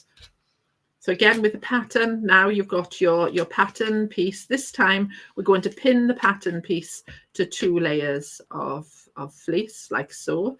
And then we're going to sew around the pattern, leaving the straight bottom edge open. And then we're going to trim back the excess fleece. So this is where we are. We've got our little traffic cone shape. We're going to turn that through. We'll turn that through nicely. You've now got this little hat. And then I like to put the hat on the head before I apply any of the other features, because that way, sometimes if you sew the eyes and the nose on first, you find that when you go to put the hat on, you've hidden where the eyes and that are. So I like to sew his little hat in place first. So just a few little stitches all the way around. And then for his hat brim, in the pattern again, it tells you how to cut a little rectangle of fleece, and then to sew up the one edge. And then you could either turn this through and leave it like it is, just tucking the edges over. Or what I tend to do is I like to get the edges to meet. Sort of reminds me a little bit of like bias tape. So I'm getting the edges to meet all the way around, and then with a needle and thread, I go around and just tack those raw edges together, and then that'll give me a nice little band. So you can see here that I've got one that I've partially sewn. If I can just bring the needle and thread in, and then you can see where I'm getting the 2 edges to meet. Something else, Hayley, I always think with Christmas decorations, on the weekend, on Friday, I was demonstrating making a little fabric Christmas tree. Don't be scared of using glue. Now, I tend not to use much glue at all, because I'm in the business of sewing and I quite enjoy the process of sewing. But if you're in a hurry and you've got a glue gun, then you're more than welcome to use a glue gun. Nothing wrong with a bit of glue or a bit of fabric glue. And then it opens it up to people that, maybe are younger and can't have pointy needles, or people who maybe haven't got the dexterity anymore and can, can still hold a pair of scissors, but maybe can't handle the smaller needles. Yeah, and also if you're making to sell, so things like this is quite nice as a little craft to make to sell for charity, or if you do craft stalls and wherever, then a glue gun does speed up the process. So it'd be a 2-second job to just put a couple of little dabs of glue to hold that in place, and then again with the little hat brim, then you can bring that down. And then the hat brim covers all the raw edges quite nicely, and he starts to come to life. And then the same with your little pattern pieces. The tash is already traced out for you, so you're just going to iron that onto your felt. I did use a glitter felt. Now this glitter felt is not the glitter felt I was showing you earlier. This is a soft acrylic felt, so it's much easier to manipulate, and that for his little beard and that. So and in your kit as well, you've got a little pom-pom. So once we put the little pom-pom and the tash in place, you can see he's coming to life. And then just to finish him off, in your kit, you've got 2 little black beads for his eyes. So you just sew the 2 little black beads in for his eyes. And then I quite like the hats to just sort of fold down on the side. So then I just use a little pom-pom to attach to the hat. And also in there you've got some baker's twine. And then what I did is, if you look, can you see here? I made a little hole here and then threaded the baker's twine through, so that when I turned the hat over, it hid where the knot was. So we can see there, that's where the knot is. It is in the pattern for you. So I'm always thinking about where I can hide little things out of the way. And then the baker's twine comes out the back of his hat quite nicely. And he's all good to hang up. Also in the pattern, there's a little tiny piece of glitter felt as well for his belt buckle. Now, I find that with things that are that small, it's really easier just to cut it freehand. There is a little template in there, you can see here, for the buckle, but sometimes it's just easier just to get a pair of scissors and go in there, cut a little rectangle and cut the space out yourself. And also you could use a craft knife as well, so a craft knife will help. And there's his little buckle. Now I did use a little dab of glue to hold that in place, or you could just do a few little stitches, but I think he's quite a nice like little Christmas decoration. And also I quite like making decorations for friends, because then when you go to their houses then each Christmas, you can see the little decorations that you've given. You've got a lot of comments coming in. Liz has just ordered 3 of your patterns and she'll be ahead for next year. Oh, Laura wow. says, how do you clean the machine if any glitter has shed when sewing? So you have like different machines. So my machine, I sew on a banana, and my banana uses oil. So in the race of my machine, and it's a bottom feed-in bobbin.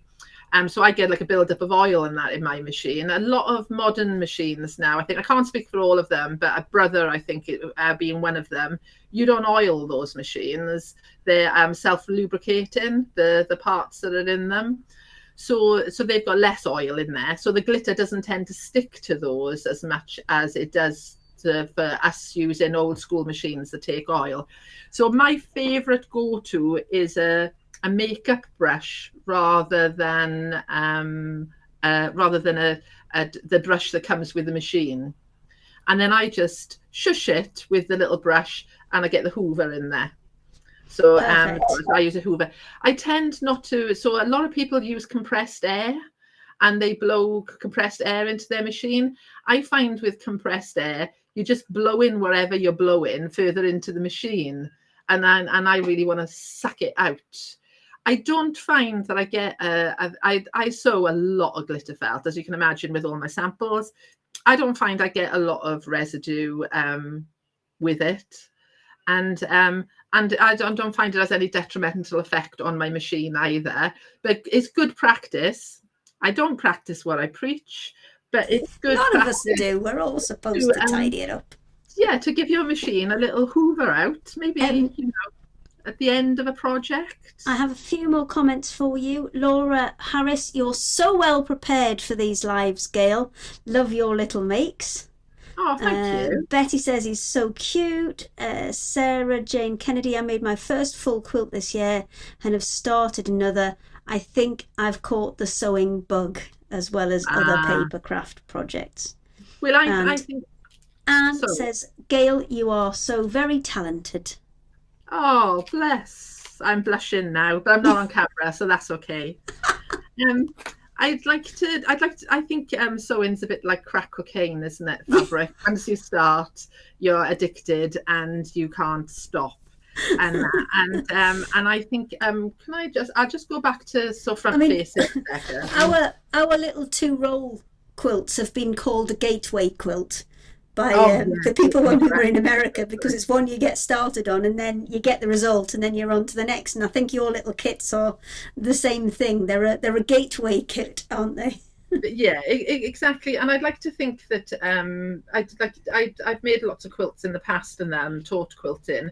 But what I'm trying to offer is like little projects that can fit in between your big projects, your big quilting projects and that.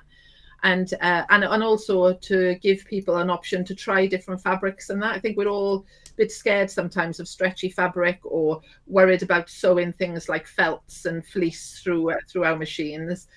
Our machines will sew through untold things. I mean, when I did my City and Guilds and that, I sewed through all manner of stuff, including sweet wrappers. I'd sew through paper bags and everything. I've appliqued onto paper bags. So you can, I always say, give it a go, you know. You can't do, you can't go wrong. Just go slowly and gently, but try all different kinds of fabrics and don't limit yourself. I think when I first started out, I just used 100% cotton. I was scared to touch anything else. But there's so many lovely fabrics out there and that. And I just wanted to share with you, Hayley.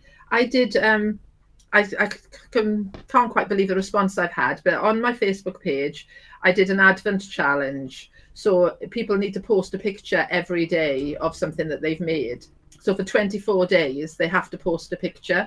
And I said, it can be, they make anything at all. So the beauty of it is, on my Facebook page, I've had quilts and dolls and crochet. I've seen some of Sarah Payne's work, some of Sasha's. I've seen some things that the White Gecko do. I've seen people like Dandelion Designs and whatever. So it's not just been about my projects, it's been about lots of other projects. Let me go and grab everybody else then, because Sasha's back in the room. She was fiddling. Yeah, she's engrossed. Oh, there was cameras going all over the place before, but she's just got back in time. Just got back in time. Issue with the battery, it then said I had 5% left. What? So I was like, oh, okay, I didn't charge that then. So let's just pop that lead in there. Perfect. Right, so I have a question, which I'm not sure about. Jeanette Chapman. Could anyone tell me what Superflex is, please? That's not one I've come across. Anybody come across Superflex? No. No. Right, It's Jeanette. probably something else with a different brand name, isn't it? Yeah, It's probably Jeanette, something we all that use. question was on YouTube. So, Jeanette, if you can give us a bit more of an idea of what it is or what it's supposed to do, then yes, we'll hopefully try and get you some answers on that one. Sarah had somebody looking for your downloads in America. Is there a way that they can get hold of them if it's not your brochure they were looking for about binding? They're in America, obviously not practical to post it. Is it available as a download? Yes, they are. All my patterns are as a download. On my website, there's an area called downloads, and I think they're £5 each, and some of them are £2.50. Ooh, bargain. Yeah, and then you can get them full colour. They're basically the real pattern, only digitally. Excellent. I have another question for you then, about Christmas dinner this time. What's the best bit of Christmas dinner and what's the worst bit of Christmas dinner? Roast potatoes. Best bit, roast potatoes. Worst bit, sprouts. Oh, I see. No, I love sprouts. Hate sprouts. Love sprouts all day. Nope. There's some in my fridge. I'm going to have some with my tea. And there's my wobbly pen. Can I just answer about Superflex? You what? Superflex. Yes. Are we Yes, I was sure? just Googling it. Are we sure it is Superflex? Because I have Superflex is an equine supplement for horses. Well, that's what Jeanette says. Could anyone tell me what Superflex is? Or advanced polyurethane suspension. Suspension brushes. Yeah, that's the other one that I've got. Okay, Jeanette, if you want to come back to us on either YouTube. Hang on.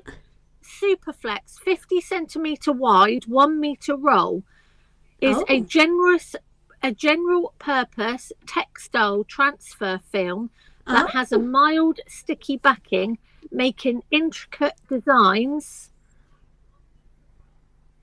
There you go. Every day is a school day. It looks like it's an embroidery. It's for multicolour transfer layering. Ooh. Is that the one we're meaning? That will maybe need more investigation then. Well, I'll have a look. Well, because Sarah's demonstrating next, so I'll have a look, and we'll have. I've caused controversy with this Christmas dinner thing. There's a lot of lot of questions coming in now. You're all in my kitchen as I make a meat pie for tea, so I'll be ready for Sasha Sews. Christine says sprouts and parsnips. Rosemary Hodges says the washing up, and I think that must be the worst bit. Chipolata pigs in blankets. Gravy, good and gravy. Bread sauce. It's gotta be thick gravy. You can't have a watery gravy. Yeah, all made with the meat juices. Yes, I agree. I mean, being northern, my gravy is sometimes sliceable. It needs to be that thick. Yorkshire puddings with 'Cause- Christmas dinner. Absolutely. So do I, but apparently northern, it's a bit of a shouldn't have it because Yorkshire puddings are only with roast beef. No. I saw that the other day. I saw something on Instagram. Sorry, you can put Yorkshire puddings with anything you like. I completely agree.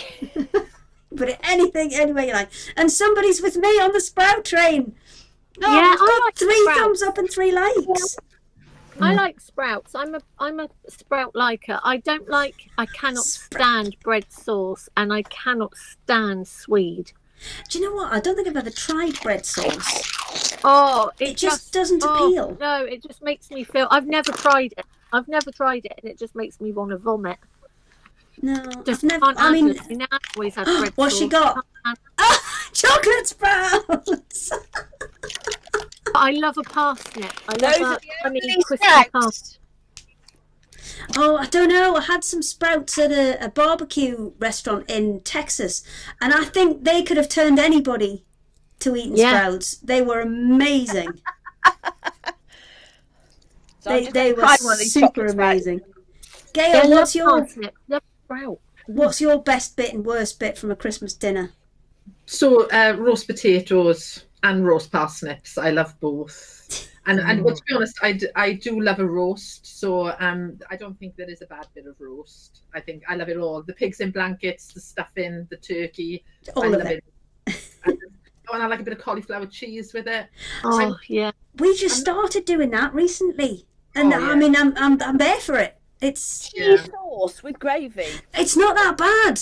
Oh, I know it's lovely. You've got- Lovely. It's quite. I It's love quite. it. No, you've got to try it. It's Yeah. quite good. I know when I first thought about it, I was like, oh no, I need to separate it. I need to have like a separation thing. But That's now, what I no, was like. embrace it all. But I'm with you, Hayley. I'm a thick gravy. I don't do this Jew business. It's like dishwater. And it's a bit like dirty water, doesn't it? Yeah. I'm not a Jew girl. I like. No, it's got to be my thick because gravy then clean. it doesn't make your dinner soggy. It coats it, but Yeah. the roast potato's still crispy. But that's what the Yorkshire pudding is for. It's for a bowl. Exactly. You fill your Yorkshire pudding up with Well, gravy. you say And then that, you but we've got a Yorkshire pudding comment here. Yorkshire pudding with golden syrup and custard. Yeah. Oh yeah. Yorkshire pudding with rice pudding inside. Oh my Double goodness. puddings? What? Yep, so you have rice pudding and you put it inside your Yorkshire pudding. Oh Right. my This goodness. has started quite a debate now. So Yeah. I'm gonna moderate the comments and let Sarah continue with her second demonstration because this now appears to be out of hand. I shall pass it over to you, Sarah, and I'll sort this out. Bye bye. Just thinking about the rice pudding. Oh, can't bear rice pudding anyway, but let's. Oh. Right. I thought that as well, we would have, or I would have a look at a quilting technique, okay, or a patchwork technique. So I've got, this is a new pattern that was launched yesterday, the new kit, and I'll show you. I've got to move back a bit. There we go. That, can you see that? Oh, that is a mariner's compass. All right. It's not huge. This is a lap quilt because I think sometimes people are a little bit put off by intricate designs when you do a massive quilt. So have a go at something in a smaller scale. You can also put 4 of these together to make this into a double bed quilt. So this uses foundation paper piecing, and I use freezer paper for doing this. Okay. The reason for this is when you do a foundation paper piecing, you would have your design onto paper, so you print it out or draw it or whatever on paper, and then you sew through it with the paper in your project. And once you've finished, you take all the paper out, and it's that bit, it's the bit that you're taking the paper out, it makes a mess. You've got to shorten your stitch, which means if you make a mistake, it's really difficult to unpick. Whereas if you use freezer paper, which we were looking at earlier, and freezer paper is a really cheap product. It's generally by Reynolds. You can get it off Amazon for like 3 rolls for a tenner. It's really, really cheap, but it's designed for wrapping your food up and putting in the freezer. But it has a plastic coating on one side, which when you press it onto fabric, the fabric sticks. That's what we want. That's what we're going to take advantage of. So I'll just show you first of all the pattern. Let's have a look at the pattern there. Right, okay, here you go. Here is the pattern. And this kit is available on my website, and the kit itself includes all the fabric that you need for the front and the binding and the backing as well. So this is the pattern. It's got all the templates with it, and the kit comes with the freezer paper as well. It's not available as a pattern yet. It will be in the new year, but as it's just come out yesterday, it's only available in kit form. So I should show you the kit. Oh, I've just whacked my camera then. Sorry about that. Right, so you've got your freezer paper. I think it's 60 centimetres, either 60 centimetres or 75. I can't remember. I think it's 60. And it's smooth on one side and it's shiny on the other. And the shiny side is the side that sticks to your fabric. Then we've got these gorgeous fabrics here. This is Revival by Macawa. And the colours are absolutely stunning. There is 30 centimetres of your 6 fabrics in total. Now, as I said, it is a kit on the page, on my page, but you can use it's £60 and it includes everything except the wadding. But you can use the secret code to get a further 10% off. Okay. Then we've got this backing. Now, I love this backing. This came to us via Newtex, and it is stunning as a backing. It's also great when you use a busy backing on the back. You can really have a go with the quilting on the front, and it's not going to show on the back. So you can really play with free motion quilting with this. Christine says you can't get freezer paper in A4 sizes. Well, you can cut them to A4 sizes if you want to. The problem is if you put them through the printer, most printers use heat, and that's what makes that sticky. Therefore, it will get stuck in your printer. So I wouldn't suggest you do that. Do it that way. Do it that way. And then we've got Sarah. Sorry? If you've got just basically, if you've got a cheaper printer, if you've got just an inkjet printer, you should be fine. I wouldn't put it through something that's like what would be a laser printer or a laser jet printer, because those are the ones that use heat to fuse the kind of, it's like a powder that it fuses to the paper. So if your ink runs, so if you've printed your thing and you can put water on it and your ink runs, that printer you should be fine with. If it doesn't run when you put water on it, don't put it through that. Somebody just said that you can get A4 sheets. Oh, perfect. Them, and Gail uses them, so obviously you can. I've never bought them in A4 sheets, but I buy them by the roll because I use it's a lot cheaper. And Helen says that your quilt is stunning. Oh, thank you. And there's still a lot of Yorkshire pudding chat, which I'm trying to ignore for you. I've had so much fun making this. It's absolutely beautiful. And if you read any of my patterns, you know I love a bit of history. So there's some in the pattern about the history of the the mariner's compass. It was actually first seen in 1726 in an English quilt, and it kind of represents the little windrushes that you would see on old-fashioned maps, like where it says there be dragons, and there'll be one of these in the corner, and it's become part of the sort of arsenal that quilters have. So, okay, what I'm going to do is I'm going to show you how we use freezer paper to make our piece. Now, you get the template, and this is a big project, so the template is in 4 pieces, and then you tape it together, all right, so that the lines match up. And then, just open that again. If I put a piece of freezer paper on the top, you'll see that you can see your design through it. Okay, so you trace your design onto your freezer paper. Now, your freezer paper can be used a couple of times before it sort of gets fluff attached to it, and you have to replace it. But there's my piece, right? So I've taken the part of the template and I've traced it. I've traced my design using rulers, and then I've copied the numbers across. And for this pattern, I've written the colours as well. I forgot to write one of the colours in there. It doesn't matter which colour you use, you just have to be consistent, because you can see that the effect that you get with that 3D is because each one is the same. So just make sure whichever you do. So I'll do this as mustard. Oh,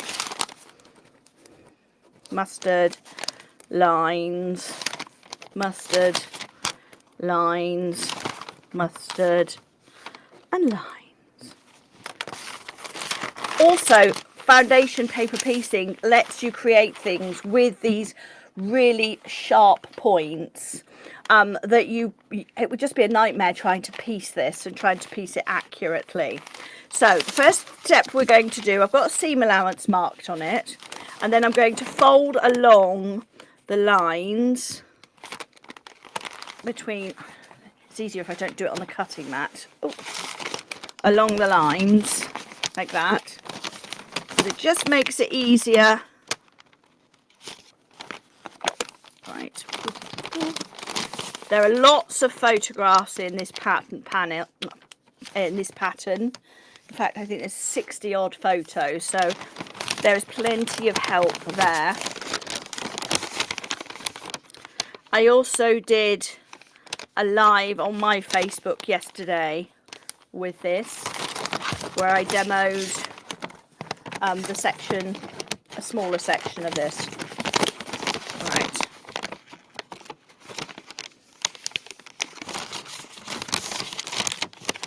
Just folding along the lines, and we're going to start on the pattern. You can see on the pattern here, all the pieces are numbered, and that's the order in which we're going to sew them.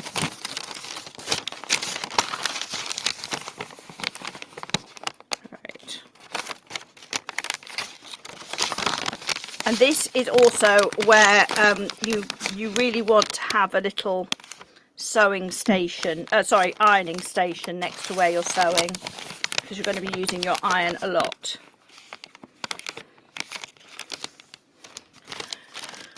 So I've got the numbers that I'm working in, and I've got the fabrics that I'm using. So the first one is the big floral. So let's get a bit of the big floral out. And I tend to, let's get my rotary cutter, cut the pieces down a bit rather than trying to manage the whole lot.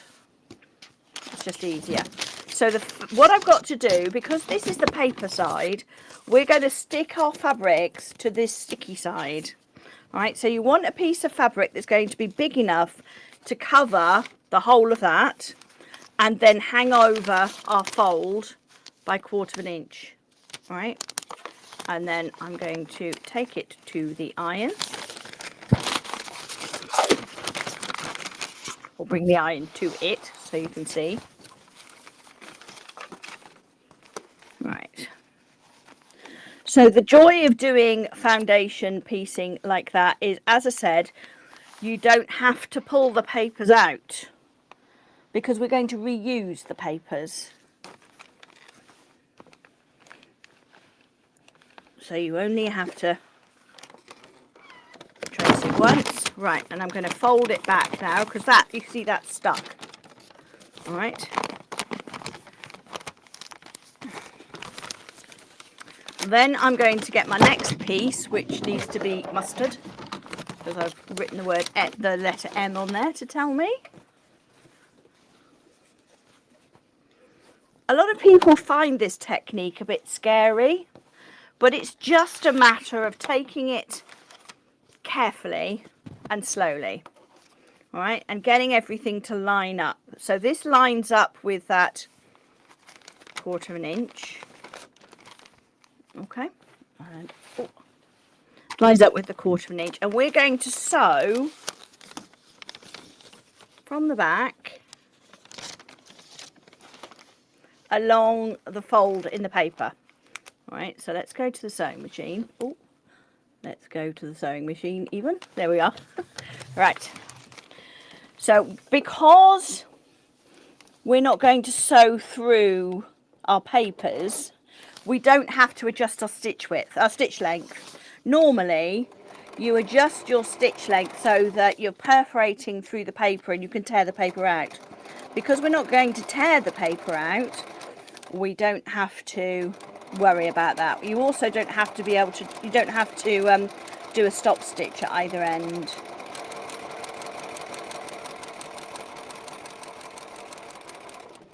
All right. Okay. Now come back. Oh, hang on. Sarah, I've just got a question from Helen Tippins. Is it all FPP? No, because the borders are half square and 1/4 square triangles. Right. So the centre is FPP, yes. To get to get those nice points on the It circle. It's a lot easier to do it that way than it is to try and cut all the bits out the right size. Yeah, doing it with rulers and cutting everything out is just an absolute nightmare. Another piece of equipment, which I've just taken out the packet and I didn't realise was covered in plastic, that is really useful for this, and this is on my website, is the add a 1/4 ruler. See this? It's a 1/4 inch seam allowance, and I put it on there, and then I can trim it. So I've got a 1/4 inch. Now I'm going to open that up.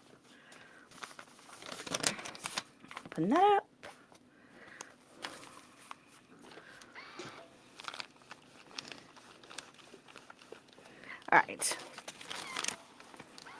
And then what I will turn it over again, fold back the next section because we've done 1 and 2, and fold back to 2 and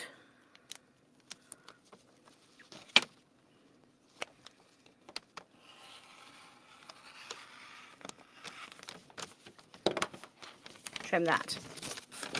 Now the next piece of my fabric is the one with lines on. Let's find it. Oh. Sarah, I've got a message from Lynn. She says she's trying to wrap presents and watch you make a quilt, and she keeps getting lost as to where she's up to in her presents because she's watching you. So anybody could get anything this Christmas. It's a bit of a lottery. Yeah, we're being too interesting. Sorry. We'll put a stop to that. I've placed that on here. Well, I want to check that when I turn it back, it's going to cover the whole section, and that's why it's helpful to have folded between the lines, because I can see that's the next line and I know that's going to fit. Right, turn that.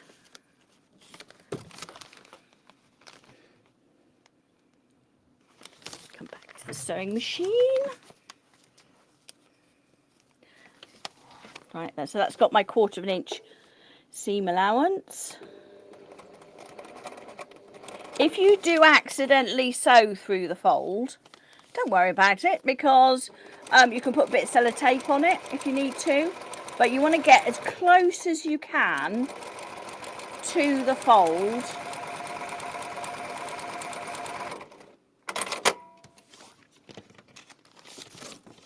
As close as you can to that fold.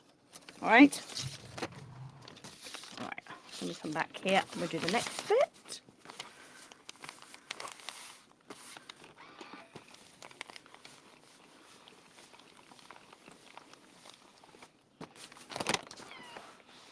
I find this quite therapeutic.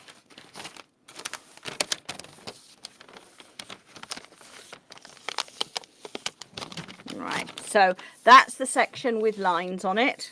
Because what can happen is you get distracted and you got halfway round and you get quite smug with yourself, and then you fold back and you trim it to there and you realise you've cut your fabric off that you've just sewn on. So do pay attention.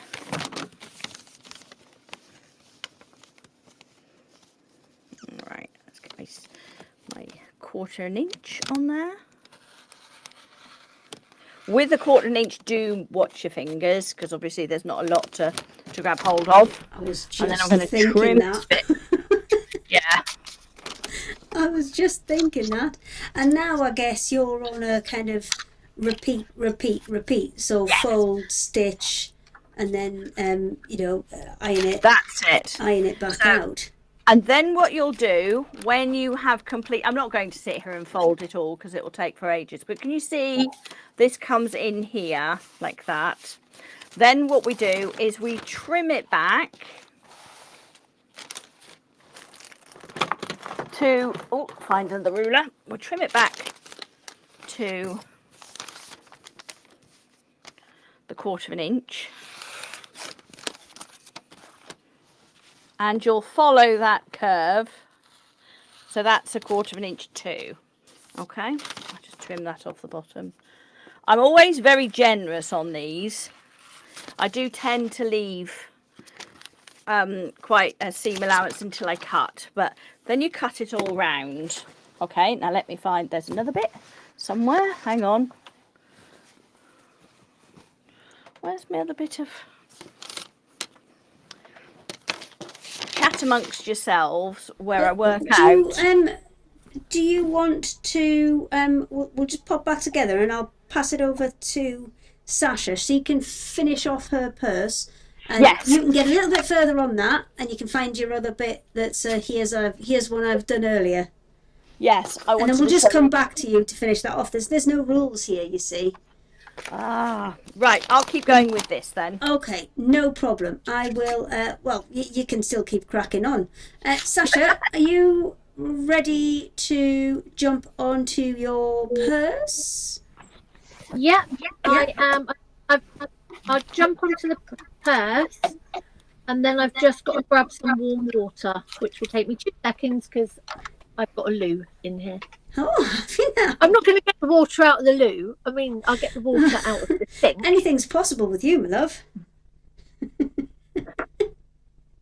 wrote the description about me, Ms. Smith? ChatGPT. Oh, I was thinking, oh, that's so lovely. Hayley definitely didn't write that about me. Robots did it. So, I didn't. I could have edited it, but I thought, no, I do read them before I put them up. But yeah, I love a bit of ChatGPT. I think it's great for just giving you like a starting point on stuff. It's brilliant. Oh, I just thought it was amazing. I might just have to use that in everything I do now. So I have top stitched around, okay, and I have closed up the hole. Next thing that you're going to do, I don't know whether you're going to be able to see. I can't do this whole tech thing. We'll just move the camera down. That's fine. So, that works too. It's by any means necessary. So the first thing that you're going to do is you'll see that one side is wider than the other, and you are going to fold that. Now look what you've done. Rosemary says, hate to think if it's warm water in the loo. Trust you. Always when Sasha's on, just down the tone goes. Down the toilet. So I fold my largest flap over first. Okay. Thank you, Hayley. And then my narrower. I don't know what else to call them other than flaps. I have a wide flap and a narrow flap. And then a front-facing flap. And then you put your narrower one over the top, and then you're going to take your front-facing flap and fold it over to the front. Okay, and it looks like this. Now you can see where you are, and all you are going to do is just stitch down these sides. Obviously you'll want your walking foot on, but you're going to stitch down the sides and it will all stay in place. And when you've got that, the reason the front flap obviously goes up last is because that is going to make sure that there's no hole in the bottom. Okay, and then you have got your flap like so. So it is a really, really beautiful little purse, really easy, really nice as a gift. But the first thing that I'm going to do is I am just going to stitch down either I've looked you up some alternative words for flap. All right, okay. So flap is a noun, as in winged or extended part of an object. So the options could be good, couldn't it? Yes, it says matches are accessory, adjunct, appendage, apron, cover, drop, fold. I can't use appendage. No. A fold or a drop. Your left hand drop, your right hand drop. A lapel, a lobe, a pendant, a queue, a skirt, a strip, a tab, a tag. Tab might work. Jane has commented. I'm known. So she's known for her bacon, her cheese and bacon flaps. Oh no. I'm going to use wings. Okay. I quite like wings. I'm going to go with wings, I think. Do wings sound better? Hey, don't I like think appendage. No, I can't do appendage. We're down the rabbit hole now. Hang on, what was the rest of the words? Drop, fold, lapel, lobe, pendant, skirt, queue, strip, tab. Tab would work. Oh yeah, tab would work. What was that big bang? Oh, it's only me phone. It's fine. It's made your tea wobble, whatever it was. Did it? Tab, tag, tail, or tippet. A tippet? A tippet. Oh, I don't like that one. Oh, apparently a tippet's like a cape. Oh, it wouldn't have sounded the same, would it, if somebody had said, "Oh, here comes Superman with his tippet." It don't really sound right, does it? I maybe think tabs is where you go with that. The left hand tab and the right hand tab and the bottom tab. But if you like your flaps, look crack at on. Superman with his tippet. No, it doesn't work. Doesn't work. When did a child come home and say, "Oh, I need a tippet for school"? Goodness Probably me! in like the 18th century. So yeah. So instead of flaps, we're going to go with wings. Sorry, I'm just moving you up a bit. So here we go. So this is your little beautiful wallet. You've got a pocket, and a pocket. And this is your credit card size one. So again, it's just really great for, or you can turn it into a key one or whatever you want. So yeah, these panels caused Hayley so much stress. Like a huge amount of stress in her life. You're too nice, Hayley. You're too nice, because I'm sure that you know about me many times. But yeah, if it was, a lot of this is down to Hayley, to be quite honest. An awful lot of life in general. No, you have done more than. So what I am going to do is, I have a very special bucket. Now, everybody that loves, we have a lot bucket. Sasha and her special Quite a small bucket. Now, everybody that loves soak and loves flatter, and there's an awful lot of you out there, always go on about the soak bowl. Unfortunately, the soak bowl is not available in the UK. It is only available in Canada and the States. But obviously, I'm quite special, so that's why I have one. In fact, I have 3. I have a small, a medium, and a large bucket. I invite the comments now for Sasha's quite special. Thank you. And the reason for these buckets, which actually we are going to do the best, we're looking into bringing them into the UK. There's a problem with what they are made of. That, like anything in the UK, it seems to be an absolute nightmare trying to get stuff in. So yeah, the reason for the bowl. Okay, I don't want to know. What is the comment? Oh yeah, the comments coming in. It's mainly about flaps and holes. And tabs, flaps, holes, and tabs, and then we've got one from Natalie saying, "What have I found here?" Yeah, that just about. I don't know. It's a thing.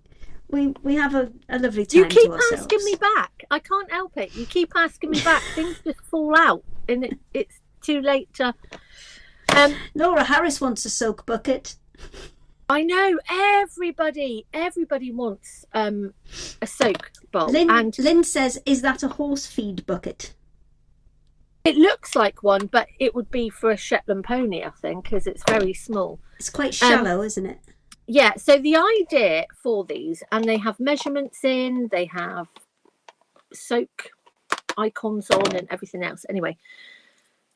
Let's talk soak for a moment. So the idea with these, soak is a no rinse wash, okay?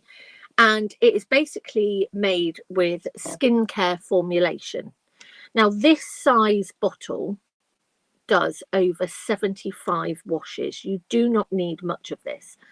And what you will notice with a lot of we're sort of programmed with things like shampoos, laundry detergents, that sort of thing, to have bubbles. Okay, and bubbles are not necessarily good.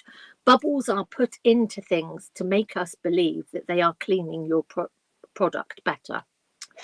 Now, the reason I first discovered soak many years ago is I was in a posh lingerie shop and they gave me a sample.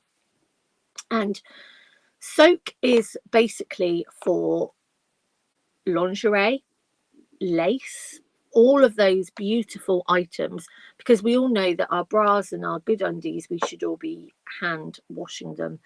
And because it's no rinse, it also isn't causing wear and tear on them. It's also amazing for your knitwear and your embroideries, those sort of things, because, you know, cashmere, pardon me, that was my coffee then. I do apologise, I just burped. Pardon me. What's the wool beginning with M? Merino. So all of those really expensive, that sort of stuff.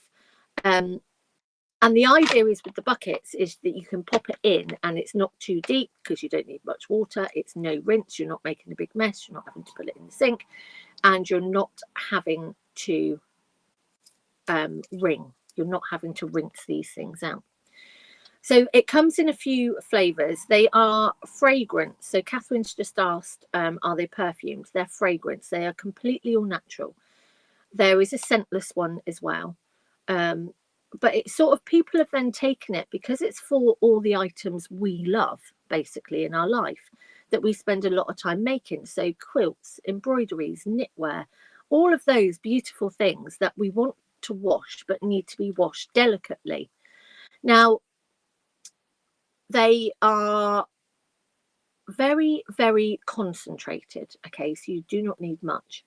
But because of the whole lingerie thing, people have now sort of jumped on it from gyms and swimwear brands and things like that, because swimwear you shouldn't put in the washing machine. You shouldn't put your gym wear in the washing machine because the detergents in that actually break down the fibres, and fabric conditioner is really bad as well. Some fabric conditioners are really bad for your clothes. They sort of put a coating on things.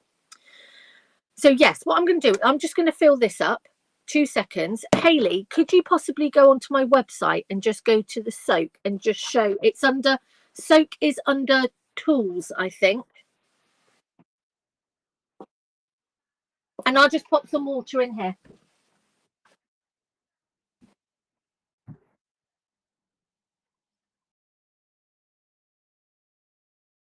Yes, I can. Bear with. There we go. So this is Sasha's website, and where did she say it was?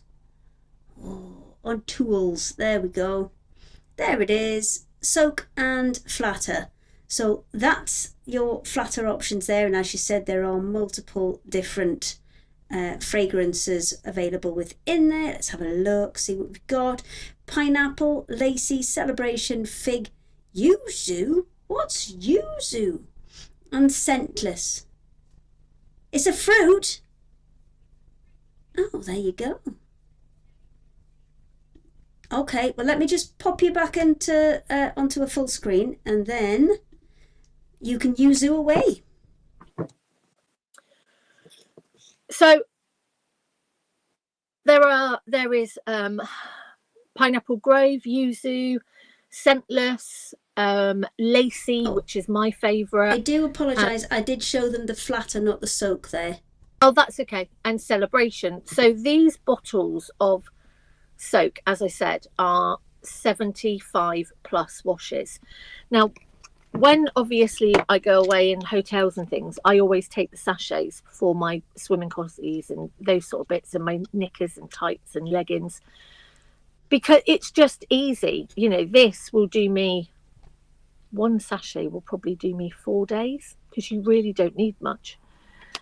So when it comes to things like your quilts, especially heirloom quilts, that sort of thing, you do not want to be putting them in the washing machine. You know it. I've got one, as you know, the Red Cross quilt that I'm working on, the Canadian Red Cross quilt, and it is damaged. It needs a lot of love, but obviously I don't want to be wringing it in and out. I don't want to be doing that, and so that's where the formula is very, very special. So with anything, when I say I've got 3 drops in here, that is all I need. And you will see, I'm trying not to, obviously, there is, you don't get bubbles, you don't get foam.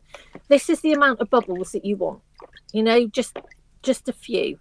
And the fragrance is just stunning. It's beautiful, and it does sort of, it sort of stays on the fabric. So all you're going to do is you're going to take your quilt, like when I wash the heirloom quilt, I'm going to put it in the bath, so I will need a little bit more. Okay, now this could be my bra, it could be my undies, which I didn't bring my bra because I thought Hayley would absolutely. This could be your crochet, it could be knitwear. That would be your last time if you start with that nonsense again. It was bad enough. I mean, we're trying to get onto these live platforms, not be taken off and put onto OnlyFans. So the other reason I love the bowls is for knitwear, and I've got a Granny Squares crochet blanket that my nan made me about 20 odd years ago, and so I only tend to take it out sort of at Christmas time because there's a couple of threads on it and I'm trying to be really careful with it, but it does need that wash again. So I will pop it in here, and it is literally, it cleans, it freshens, it does everything. Now I would pop it in here, I would let it soak maybe 5-10 minutes, give it a swill around. If it's a jumper, no wringing. Bras, no wringing. You don't want to be doing that. All you want to do is like a scrunch to get that water out, and that is it. So I would then go from my soak, I would do a gentle soak, gentle scrunch, like so. We're not doing wringing, okay? And that is it. You don't need to be re-rinsing it. You don't need to be doing anything like that.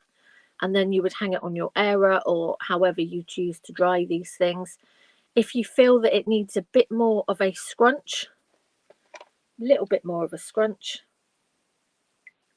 but you don't want to be doing ringing and things like that. And that is it. It doesn't have to print. Oh, Sarah. Eh?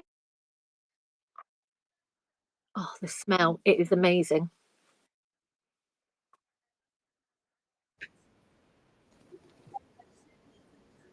Yes, I have a question because perfect for quilts. But did you say gym kit? Yeah, so gym kit and swimwear. Yeah, that I'm concerned about the bacteria.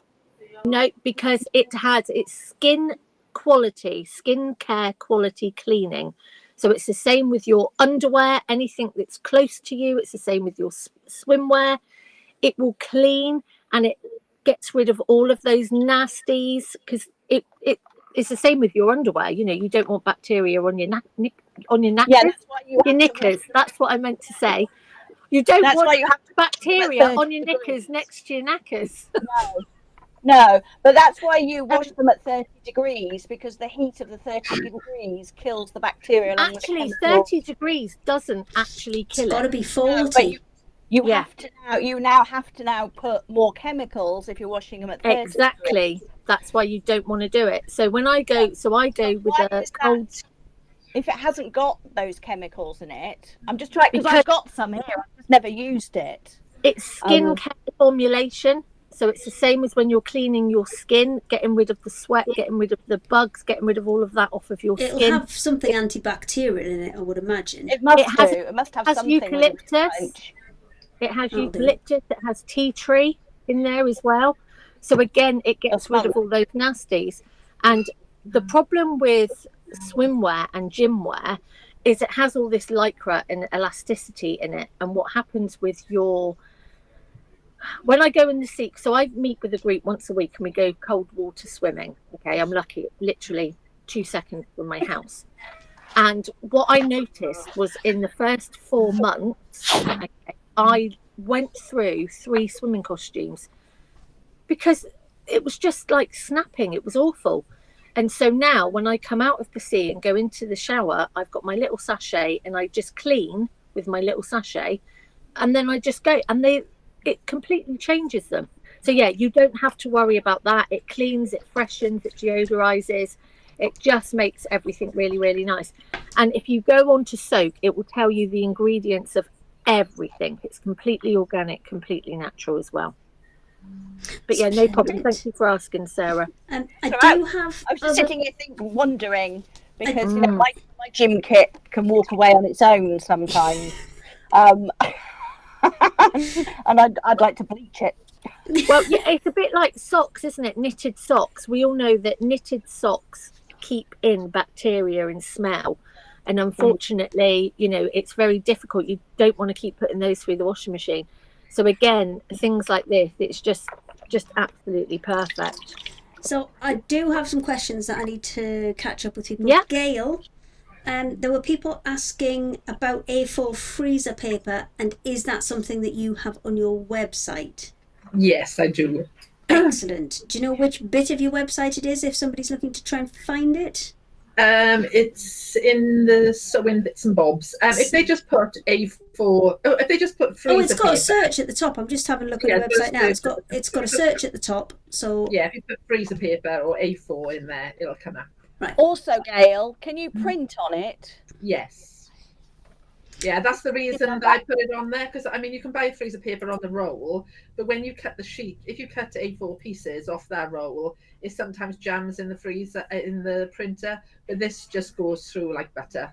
Fine. Right. So, but is that the same? Because obviously we were having a conversation earlier about heat on printers, and does it need to be like an inkjet printer, or does it need inkjet? Perfect. Yeah, only an inkjet. Excellent. Jeanette's come back about the shape flex. It wasn't super flex, it was shape flex on a bag pattern. So she was wondering, is it some kind of stiffener?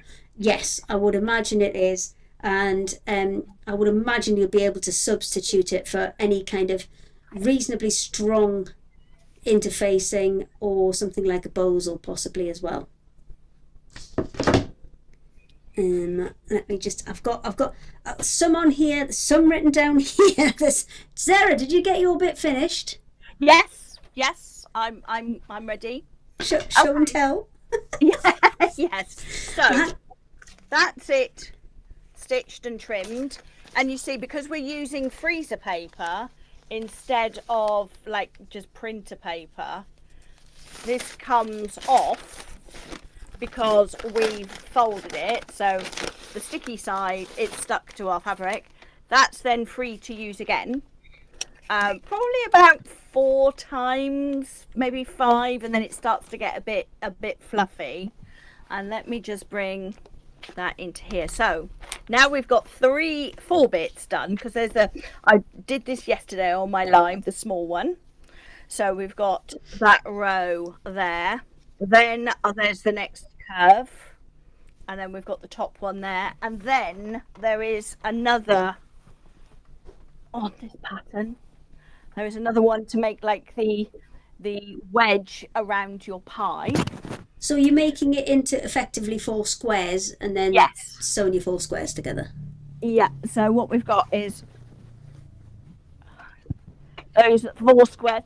I can't get far enough back for you to see all of it, but so what we've got there is a quarter of this, a quarter of your mariner. So, and then you need to sew them together. I love a bit of curved piecing because it always is a bit fiddly, because that looks great like that, but that's not how we sew it together. We sew it together like that, which is obviously the wrong way. So what we're going to do, we're going to ignore the fact that I nicked that with my rotary cutter just before we came to look at this on the camera. So we're going to ignore that. We're going to pretend that's not there. But what we are going to do is I'm going to fold it into 4 bits and give that a quick press, because that's going to give me some creases. And this is all in the pattern. And then we'll do the same here. This spike is the middle, but then we want to get side spikes as well in here. You can pinch them, you could put a pin in it, or just whack an iron on it and it does the same thing. Right, so now I've got a crease here. That crease doesn't want to show. I don't know if you can see it there, but we've got creases. Now we take that, we line up the middle. So we put the seam allowance just here so they match up, and stick a pin in it. And then we come to the side pieces. This is also one of the template bits, so you know it's all in the pattern. Where's my pin cushion? There we go.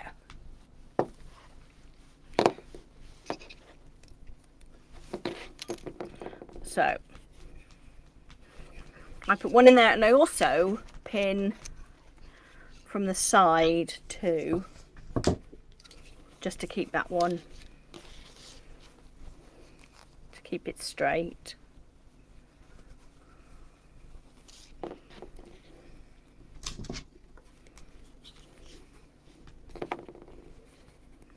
Right. Then we're going to go to the middle quarter, this crease here, and match up with that crease there and do the same thing. So we're just trying to make sure that only this little bit here is what we're worried about. Pin those. And you see now as we slide that apart, that is going to curve round. You see? Like that.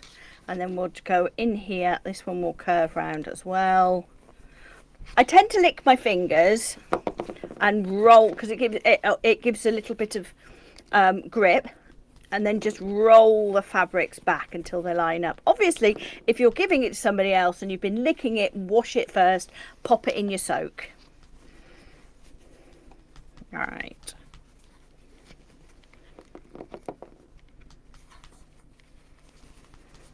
And then we'll do this one.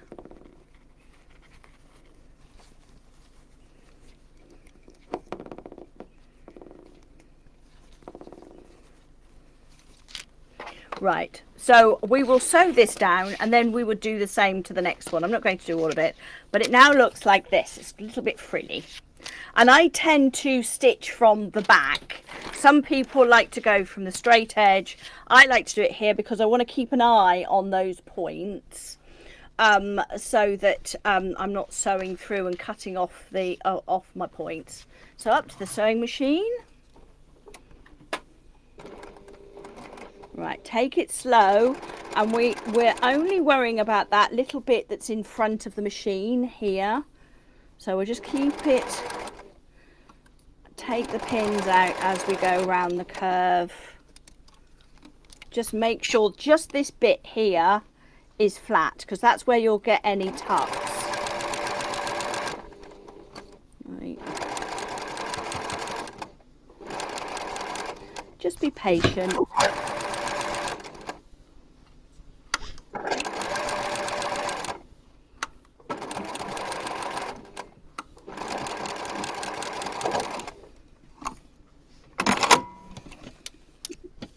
There we go.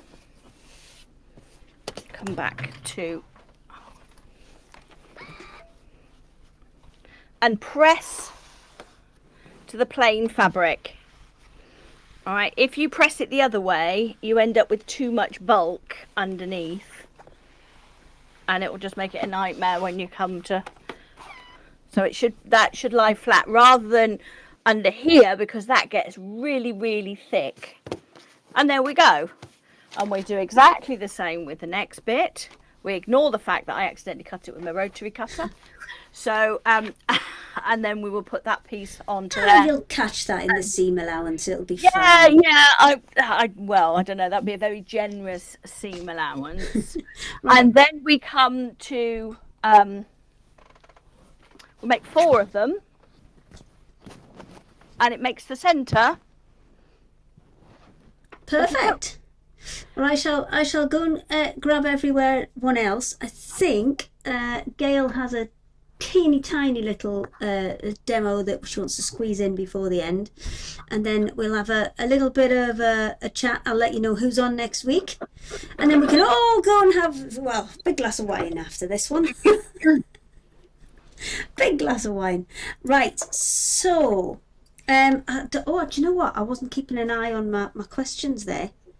Oh man, hang on a second. Multitasking. Oh, it's gone off. Hang on. There we go. Right, what we got? Oh, there's like 200 odd comments.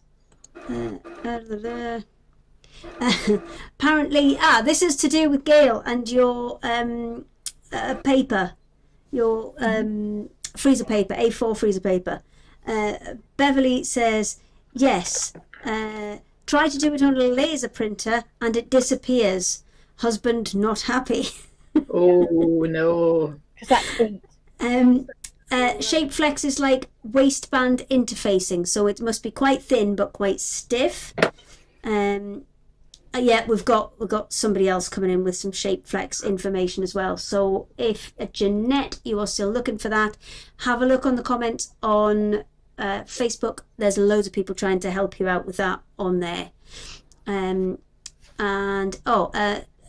Secret Sewing Club's put up the listing for your glitter felt, but actually what we needed was the listing for your paper, which we'll get to in a minute.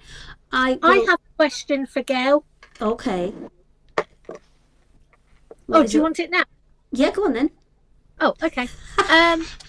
Sorry, Gail, your glitter felt, can I use that on the embroidery machine?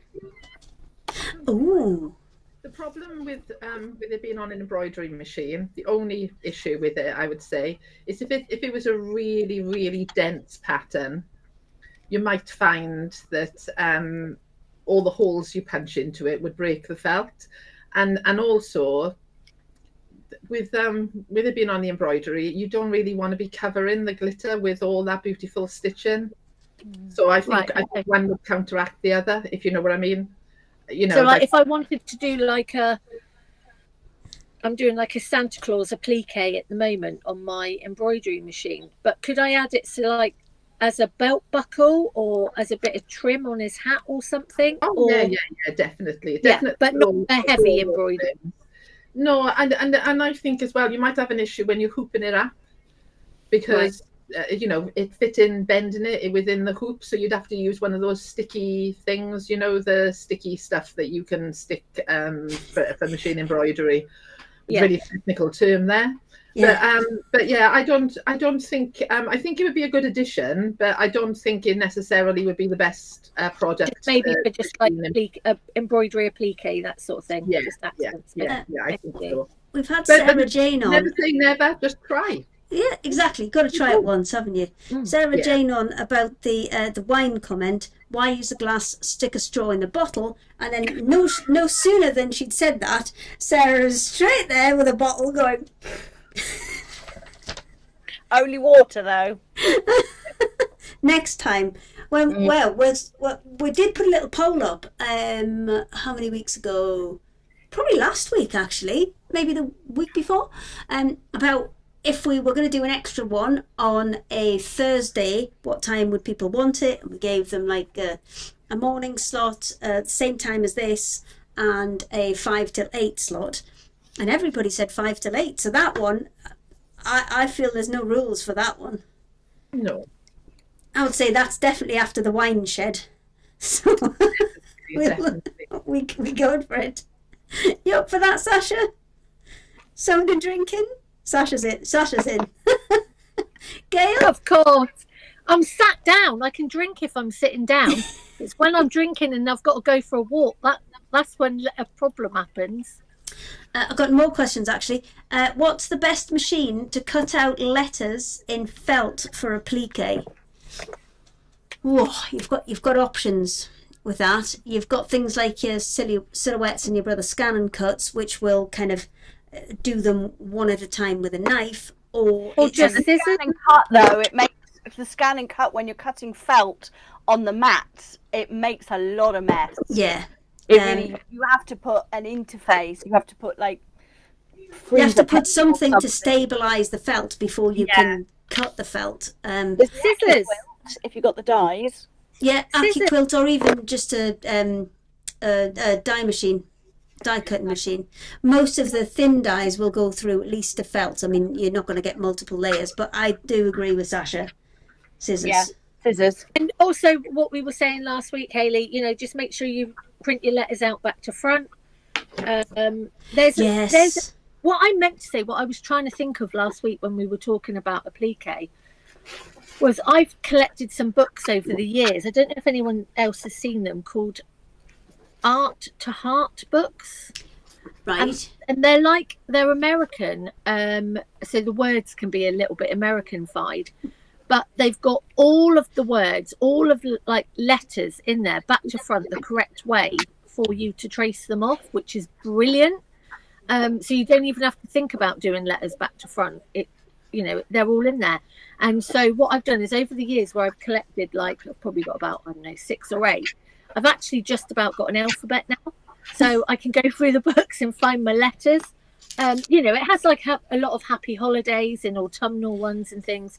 But yeah, I'm sure they're called Art to Art or Art to Heart. Okay. Well, probably even if they're not in print at the minute, I'm sure there'll be people with second-hand ones on things like Amazon definitely.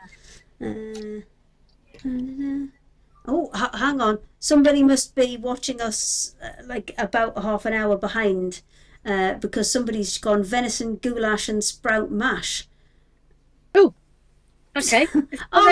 Ready for when they're finished. So I think what they're saying is it's time to get off. But I am gonna go back to Gail because she does have one more little demo that we want to squeeze in. Then we'll just quickly jump back together. I'll let you know who's on next week. And we can all go and get wine and dinner and all sorts. So, Gail, are you ready? Yeah. And gladiators. I'm just going to go. Yeah. That's a blast from the past. Oh, no, actually it's back on now, isn't it? It is back on, yeah. Yeah, sorry, right. I'm just going to go to overhead, I think. It's all yours. So because time is of the essence, I'm gonna say 2 things. So for the person who's asked about the letters and cutting them out, you can see I print mine onto freezer paper, and look how nice the letters come out. So I don't have any issue with printing them on freezer paper, ironing them onto the back of my felt, and then cutting them out. So I find that the easiest way. I also find it quite therapeutic sitting down, cutting out all lovely little letters. So that's the way that I do it. Yes, you can use scan and cut and that, but like Sarah and that was saying, it does mess up your mats. Not so bad for me because it's my mum's scan and cut, and it messes up her mats, not mine. So what I was going to demo, but I know time is of the essence, was this little Christmas tree, which is made up of squares of fabric. So shall I just say, Hayley, that I demoed this on Friday night on my Facebook page, and if anybody wants to make it, then go across to my Facebook page, and it will show you how easy it is to make this. I think it's a good stash buster. You know, you only need 2 different fabrics, or you could be made out of loads of them, and they're just folded squares that are then all placed together. But I did a full demo for it on my Facebook page on Friday night, so I know time is of the essence. But, perfect. Well, I mean, it is and it isn't, because I mean, there's nobody kind of coming on after us, so we can just sit here all night if we wish. But I think I'd like to lie down now. Yeah, so I'll just go back to the perfect. You've got I mean, it's a fun little Christmas tree. It can be made bigger or smaller. I did the demo on my Facebook page, so if you just hop on to there, you can see me do it. I must say though, Gail, for how terrified you were the first time round doing this and switching your cameras yourself, I think you've cracked it.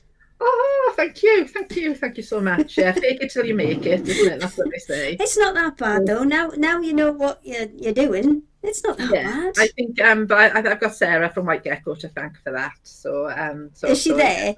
Is she gonna... She is, but did you know what? Right, because I am the kiss of death with tech. She's trying to set up OBS on my laptop, and for some reason, it will not load. Oh no! That's all over. Turn it off. Turn it on again. Yeah, so that's how we fixed it this morning, isn't it, Sarah? Well, this afternoon. Yeah. Turn it off, turn it on again. Rebooting, as they say, which is basically turn it on and off. Yes. Several times. Always a winner. And so thank you everybody for joining in this afternoon.